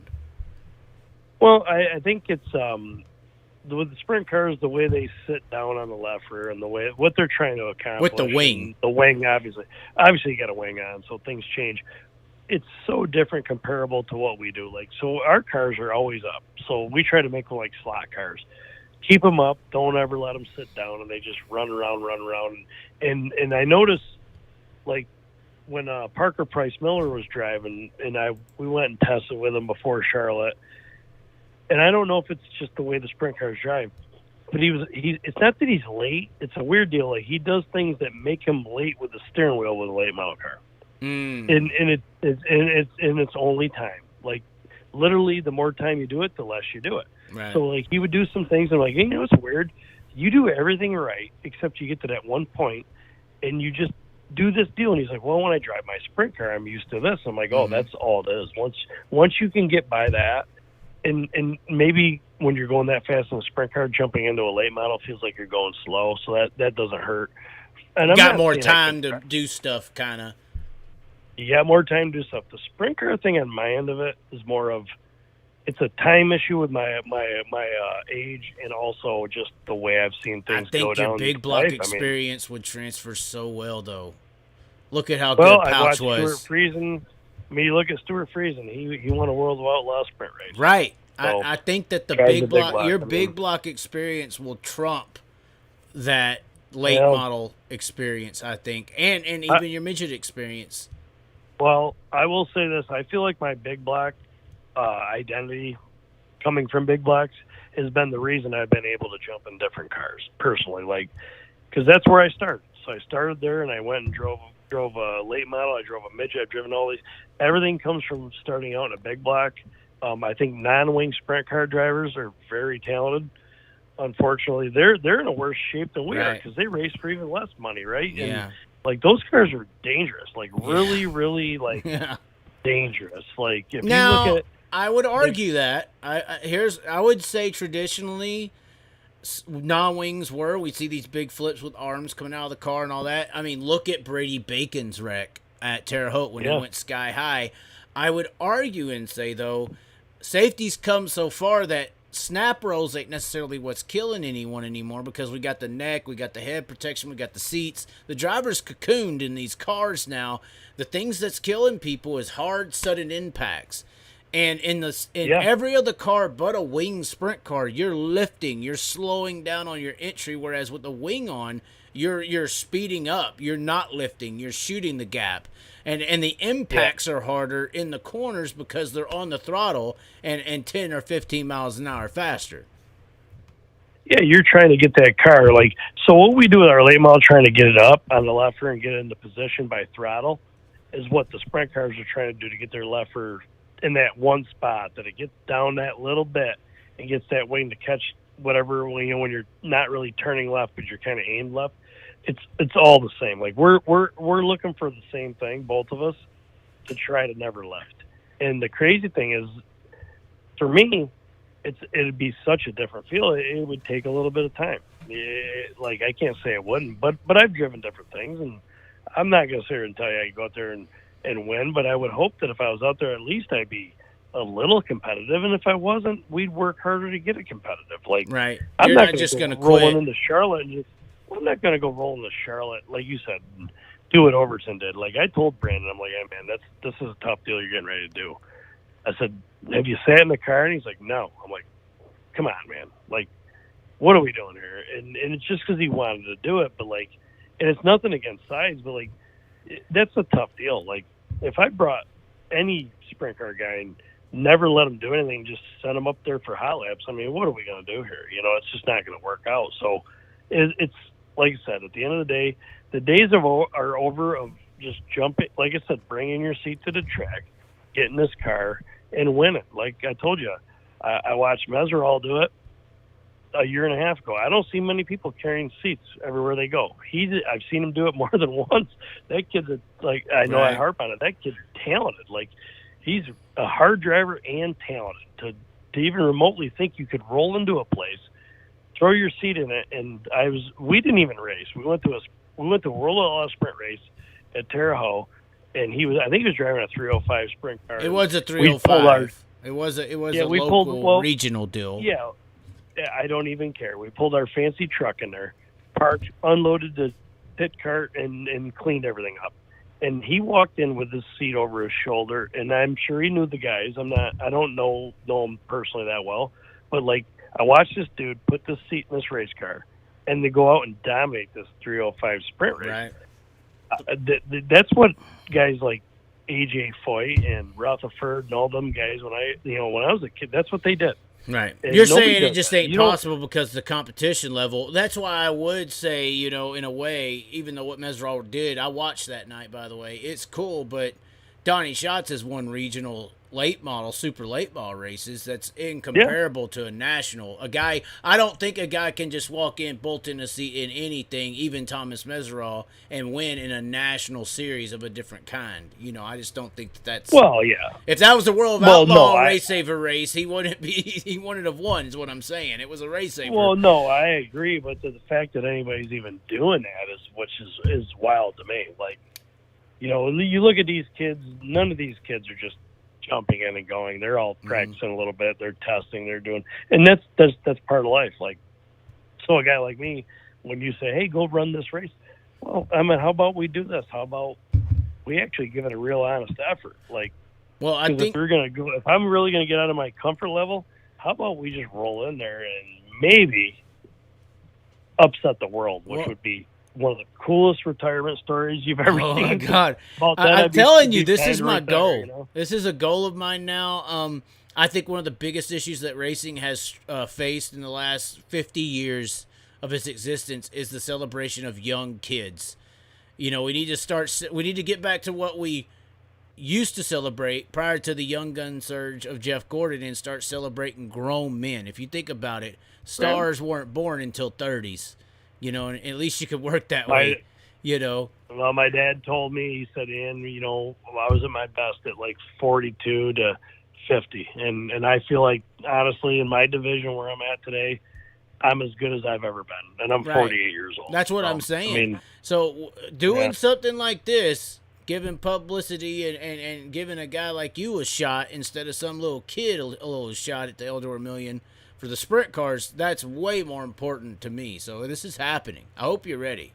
Well, like I said, if somebody, like I told you, if somebody calls me, we want to go somewhere and at least go around a racetrack to see if I'm even remotely average, then we go from there. I'm not going to do it and just show up at Eldora. Like, now, No. if we were going to show up at like the beauty of the Chili Bowl always was, that's a unique racetrack that's built once a year that nobody has time on. So Right. for me to roll in there, like, I'm not much different than a lot of people that have ever showed up there. They don't know how this place is going to be because they don't see it every week. Right. Now, we're talking Eldora. Like, I'm not Tyler Courtney, who's won all these races, or even JD. I've won my share there, but I'm not those guys. So to go to Eldora, I need a little bit in that type of a car. Like, let me see what I could do at wherever, and then we'll see.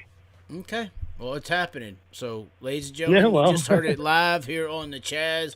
Tim McCreadie is entering the sprint car Eldora Million. He is entering. Yeah. And it's happening. It's happening. Now, the beauty is anybody can enter. I can enter and then leave again halfway through the night. He will be racing. It's happening. We're finding the damn way. Hey, life finds a way, and this is worth life right here. I'm just saying.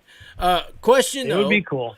Question, we're talking about getting in the cars and going, and we'll wind it down right here. This is something I did want to... Yeah. The last time I raced a race car was that Sportsman Big Block up there. Yes. It's funny we just started talking about swapping cars, so I talked to Boom Briggs the other day, and he and Jason Sides were thinking of doing this deal where him and Jason Sides swap. This has already been going on, where he's going to hot lap shot or Sides' sprint car at East Bay coming up prior to all the Speed Week stuff. And in this conversation, the topic of me hot lapping the Boom Briggs 99 came up. So what are some, I'm asking for advice, what are some things I need to know going from a big block style car to a super late model style car? What am I going to experience, and am I going to be able to just jump in and go? Well, was that Sportsman Big Block deal on coils or just bars? It was on bars. Okay, so you're going to feel in the late model like you're going to fly out the right side of it, because when it's right, it's like way up and way down, if that makes any sense. Like, not down on the right rear, but like... So G-forces are good? Over. No, you just feel like you're rolled over. Like, when the car's right, you feel like you could go out the right side of the body. Really? Yeah. And the crazy thing is obviously you're going to have a rack and pinion steering instead of a steering box. So the thing's going to be like, if you ever got into the wall and your hands are in the wrong spot, you'll break your like right hand. Damn. Because of the spoke of the wheel. Yeah, that's like when you look at IndyCar drivers and they pull their hands off the wheel, they're in the same boat that like we are as driver. Both my hands have calcium deposits in them from cracking them and breaking them. Just because the wheel catches you the wrong way. Like I had like my big block, you can get right into the wall and you don't have to take your hand off the wheel because it's a steering box, like a sprint car box. Same thing with like back in the day when I went down south, a Cup car, you could crash right in the wall with a Busch car or a Cup car or a Nationwide car because they had steering box, so it didn't really matter. Where I don't know how it is nowadays, but I heard they went to rack and pinion, and these poor guys better take their hands off the wheel or they might break their hand, So, and that's what y'all deal with in late models? Oh, we deal with, you don't take your hand off the wheel, but you just know where to position the wheel to try not to get you. You ask Boom or anybody that's run these cars long enough, we all have all these bumps like between our thumb and forefinger where this thing's bit you. Because when you hit something with a rack, there's no give. I did get to one of my first times kind of back trying to get into racing before I got to that Sportsman car. I did get to hot lap IMCA modified on a very slick track in California and was actually faster than the actual driver. But I would say that you're just not going to feel that throw out the side as much just because they don't have enough tire to produce the G's. Yeah. You're exactly right. They're close. The UMP modifieds are pretty, or the UMS TMS, they're the same deal. It's just like anything. When you get these cars right, they all feel close, in my opinion. Like the stuff I've driven over the years. If we get them all right, they feel fairly close. The problem is, how do you get them all where they're right? You get out there with Boom. Boom won't steer you wrong. He's one of my closest friends. Now, how am I supposed to feel in the car? Am I going to feel like this thing can come out from under me at any moment, or am I going to feel hooked up and going where it's pointed? It all depends on where you're doing it. If you're doing it at East Bay at the beginning of the night, you're going to be like, you can try to spin the back tires to not, because you got enough traction. If it's East Bay at the end of the night where you got dead slick crumbs everywhere, you're going to be barely touching the gas. It all depends on where you're at. I got a pretty foot. I really do. Yeah. Put an egg under the throttle. I really do got a pretty foot. That's why I was able to kick some of those guys' asses in New York with the 2003 Bicknell. But yeah. I'm just curious because I mean it'll be an interesting situation and you know now everyone knows and obviously if you haven't heard, Tim McCreadie is racing the Eldora Sprint Car Million. It is happening. I know several people who's going to make this happen. I am hot lapping. I'm hot lapping Broom Briggs's car, and if I do well, we're going to race it. That's for sure. We're going to make that happen. We do know one of those two things is happening. I mean, probably the second. No. It's recorded. This is live. This is on the record. I know you. Listen, I know that I told you when you were going to have me on. I'm not worried about nothing. I might shoot my mouth off and pay for it later, but we'll see. You ain't going to pay for it later. See. You're going to live later because you being at the damn Eldora Sprint Car Million, that is history in the making. That is history in the making. You never know. And if there's any name that could do it, Tim, I think you're the guy. I appreciate that because I'm on to you being nice to me. Maybe No. From the late model ranks, I was messaged this by several guys when I put out this Tim McCreadie deal. I forgot who it was. It was one of the national guys, and they said Tim McCreadie's probably the last true multi-diverse driver that late model racing has. Like if you think about it, all the other guys, and it's a real thing. All the other guys, they're late model only. You know, they focus on that, whereas they have seen you jump here and jump there, and there's just not a lot of late model guys on the top level, national champion late model guys that are able to do that. You know? So, I mean, I appreciate it. It's pretty cool. I'm very fortunate. Like I told you before, I might not have all the glitz and glamour and the victories that I'd love to have, but I do like the fact that I've been able to. I've been fortunate to drive different cars. I mean, a lot of people don't even get the chance. So it's, right. I've always wanted to try different things. And at the end of the day, if this is the next step and I get lucky enough to do it one way or the other, who knows? Nothing's impossible. I mean, if you called me tomorrow and told me that I had an Indy 500 ride, I'd be like, let's go. So, I mean, I'm not getting any younger, and so I want to do things that I want to do, and hopefully, if something works out, I'll do it. I think it would be great. I think it would be great to kind of bridge break this barrier. I think is really out there between the fender and the open wheel world. I'm sure you've noticed it, but I think if you turn to the late model community and said, "Hey guys, the Sprint Car Million's coming up. Who do y'all think we could put in the best opportunity?" From the late model roster that's out there in the best situation to maybe kick these sprint car fuckers' ass. I have a feeling that it would be almost unanimous that they would pick Tim McCreadie. Just based on your background. Just based on your background. The big block modified, the open wheel success you've already had at the Chili Bowl. I just have a feeling that unanimously you could represent the late model world respectively and have a decent shot if you got the time and all that. You would be probably the only guy that could really could potentially, in the right scenario, do damage in that race.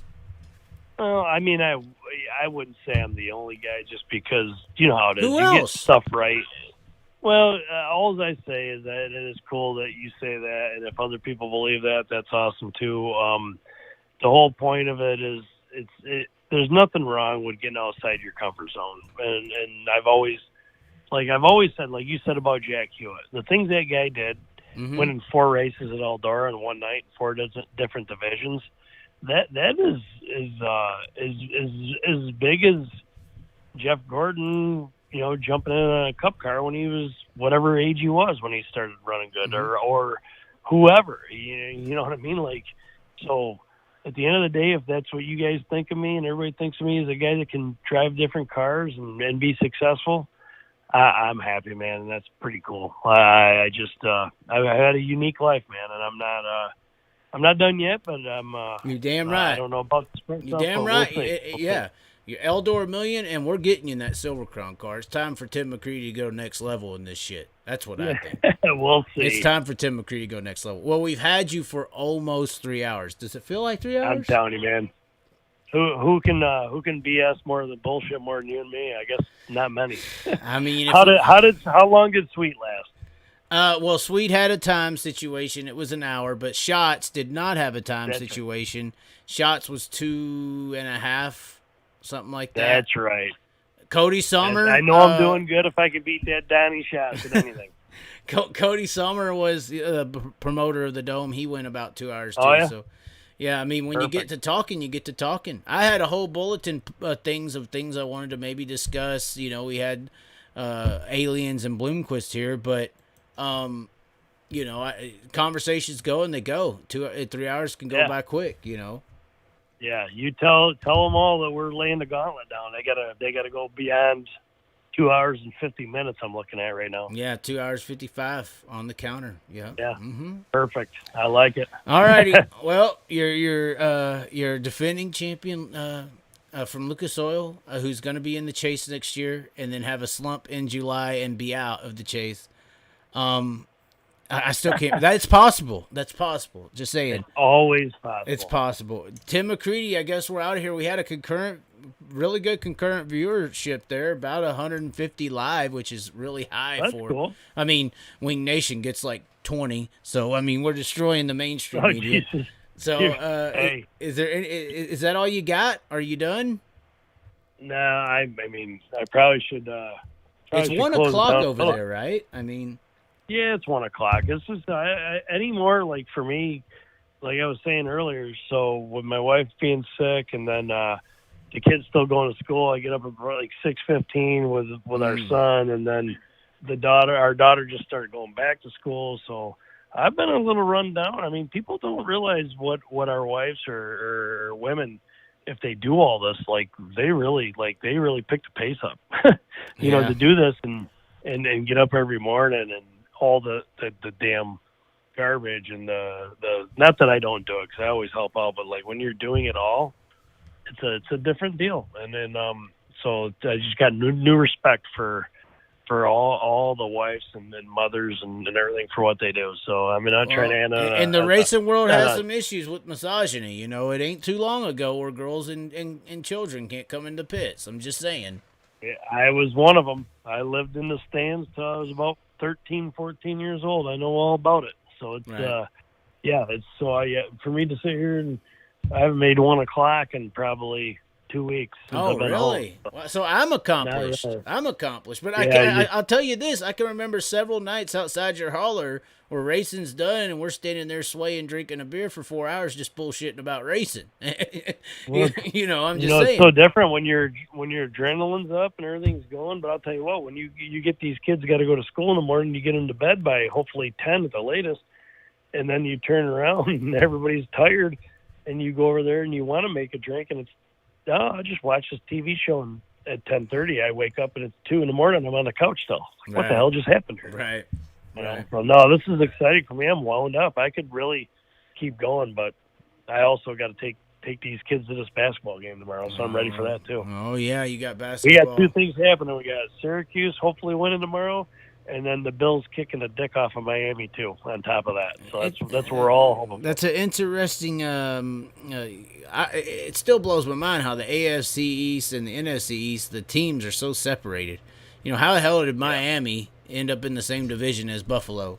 How did that happen? No, I don't know, man. But I graduated high school in the early mid-90s, and Buffalo and Miami, we really don't like each other. They're as far away from each other, from people and fans and living as you could possibly be. Well, but then it's also crazy how most New Yorkers have been relocating to Florida, and that's usually an off-season destination for people from New York, correct? Yeah, that fills up 90% of Miami Stadium when they play there. Right. Normally, I haven't seen a Miami fan in 8 years, and all of a sudden here they are. Right. We'll see. They start come doing tomorrow good. night. Right. Yeah, I The haven't quarterback seen- gets a there's been concussion, zero- you know. Yeah, I haven't seen a Miami fan since Dan Marino retired. Now all of a sudden here they all are. But I've been sitting in that Buffalo stadium my Right. whole life, whether we're good or bad. Well, Buffalo ain't had too much luck. I mean, I was a Buffalo fan there I mean, obviously I'm from Dallas, so the Buffalo-Dallas rivalry of the 90s, I was a kid when that was happening, but I know it was real. But Buffalo, I was a fan at probably my teen ages because of Doug Flutie. I like Doug Flutie a lot, so. I had a box of them Flutie Flakes. Flutie They Flakes? sold right in my house for years. Oh, yeah. It's the Wheaties box. Okay, now Back in the question day. on See, this. You're too young to remember they had people on the Wheaties box. No, when you were I a kid. remember that. I'm not that damn young, but there are people young enough to not remember the world before the internet, and I was one of those people. Well, I hear you. I mean, I literally could go back to a payphone tomorrow and be a happy man. so Josh Allen, good enough or no? There's There's a lot of criticism around him.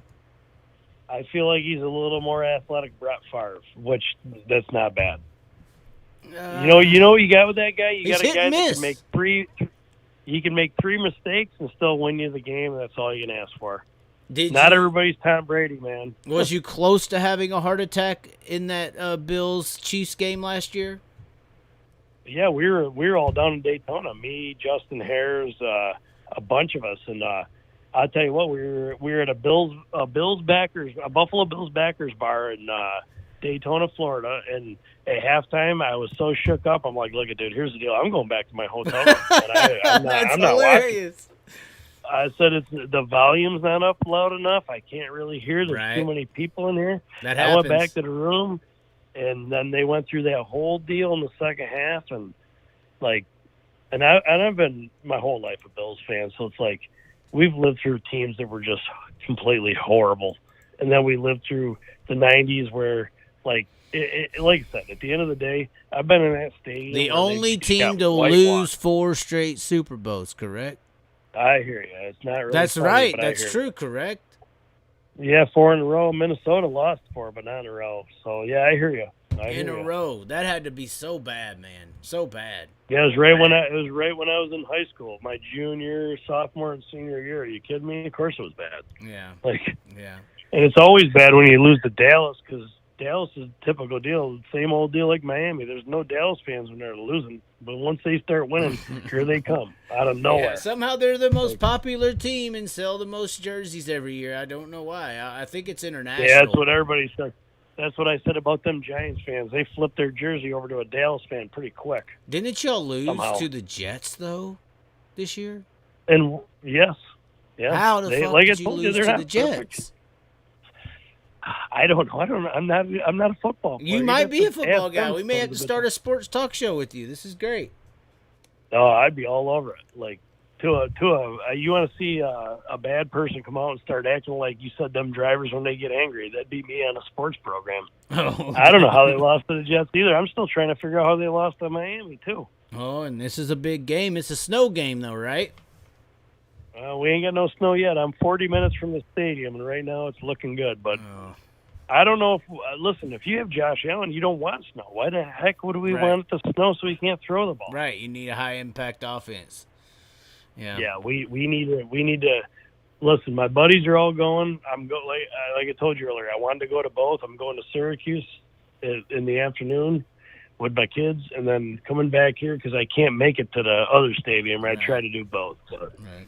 if I was 20 years ago, I'd somehow be able to do both. But I'm in my older age, so I'm not going to be able to make it happen. What's your first race of the year?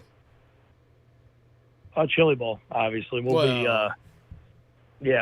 go. I was going to try to test, but we're not going to be able to test. So we're going to test right after the Chili Bowl. After the Chili Bowl, I'll fly down to Golden Isle. We're going to test Golden Isle, and then we'll maybe test East Bay that weekend or something. But we go right at it. I mean, What's it's the 5 World weeks. Outlaw Sunshine Date? Is that the first one anymore? Or is it still That's Golden the first. Isle? Yep. That's right after the Chili Bowl. Okay. So I'll go run that. I love Volusia. Like, Volusia is one of my most favorite tracks, so I'm all about going to Volusia. Okay. So I mean, the surface the last year was rough, but like over the course of like racing, you got to remember, you go down there as a kid. We went there with the big blocks, and you go down there as a late model guy. That week when we're there, when Daytona's going on, and the crowds are out there, there's people from all kinds of motorsports that pop in, manufacturers. It's an awesome time to race down there. And then you go back to the beach and you get to hang out and relax as the night goes on. That's what racing's all about for me. I love Volusia. Okay. All right. Well, I'll have to do your GoPros and I could sleep in the holler. I don't know. Let me know if you need Whatever. a tire guy. I won't be in that hauler, so you do whatever you got to do. I'll be down there in the tent on the beach. Okay. Lucky man you are. Lucky. We won't let you down to that condo because you don't need that kind of content. Oh my God! Why? Wasn't it you trying to get me to come up there to something at the top of a hotel bar or something like that? You don't need to see a bunch of people drinking. 'Cause that doesn't do come on! any good. That's the behind the scenes content everybody wants to see. Yeah. No, it isn't. That's No, TMZ. That's what they all say, and that's what everybody says. But I'm not wheeling into their local bar filming what they're doing after work either. So Right, that's true. Well, all right. I guess we could let you go. Just over the 3-hour mark. I did not mean to take you this long. no problem. It was good. There's a lot of stuff people wanted to hear, and now you have landed a Eldora Sprint Car Million. Right. Yeah. It's happening. I hope I didn't make too much an ass out of myself. Well, but it was fun. That's up to the public to judge, but screw them, right? That's right. Yeah, All right. you're right. All right. Well, Thanks, man. thanks for tuning in or calling in. Well, guess we'll catch you next time. All right, brother. Anytime. Thanks. Thanks. Well, ladies and gentlemen, that was Tim McCreadie here live on Long Live the Chaz. I felt like we could have got a lot longer into that. Even kept going for another hour, but I don't want to keep old man up. You know what I'm saying? But anyways, be sure to check out all the supporters. Hey, look, Velox Speed Shop. Go check it out. VeloxSpeed.com. Also, don't forget the new sponsor, the Wheelman. They're with. We got to drinking, and the drinking is getting going. The Wheelman, they're remote controlled. Assist for your steering on your car, loading and unloading, a bunch of stuff like that to do with that machine. Devin Gilpin of the racing world led some laps at the World 100. We talked about him earlier. Developed the tool. Check it out. There's been a logo playing over here, or you can go to Devin Gilpin Racing on Facebook to check them out as well. Just want to thank everybody for really tuning in and watching. We're liking these lives. We might do them more often. And think twice about maybe joining the channel. Dale Coddington was our new one. I know you saw a new member probably throughout this broadcast. Just click the join button and you could be on the screen as well. Just helps the show keep going. Helps me be able to put time into doing these lives exclusively instead of just trying to make 10 or 20 videos a day. But I feel like we can get 10 or 20 out of this live we just did tonight with Tim McCreadie. That was some good stuff. And hopefully we can get them in to the Eldora Million. I'll even make a rap song to that shit. Anyways, ladies and gentlemen, thanks for tuning in. We will catch you next time. Love you as well.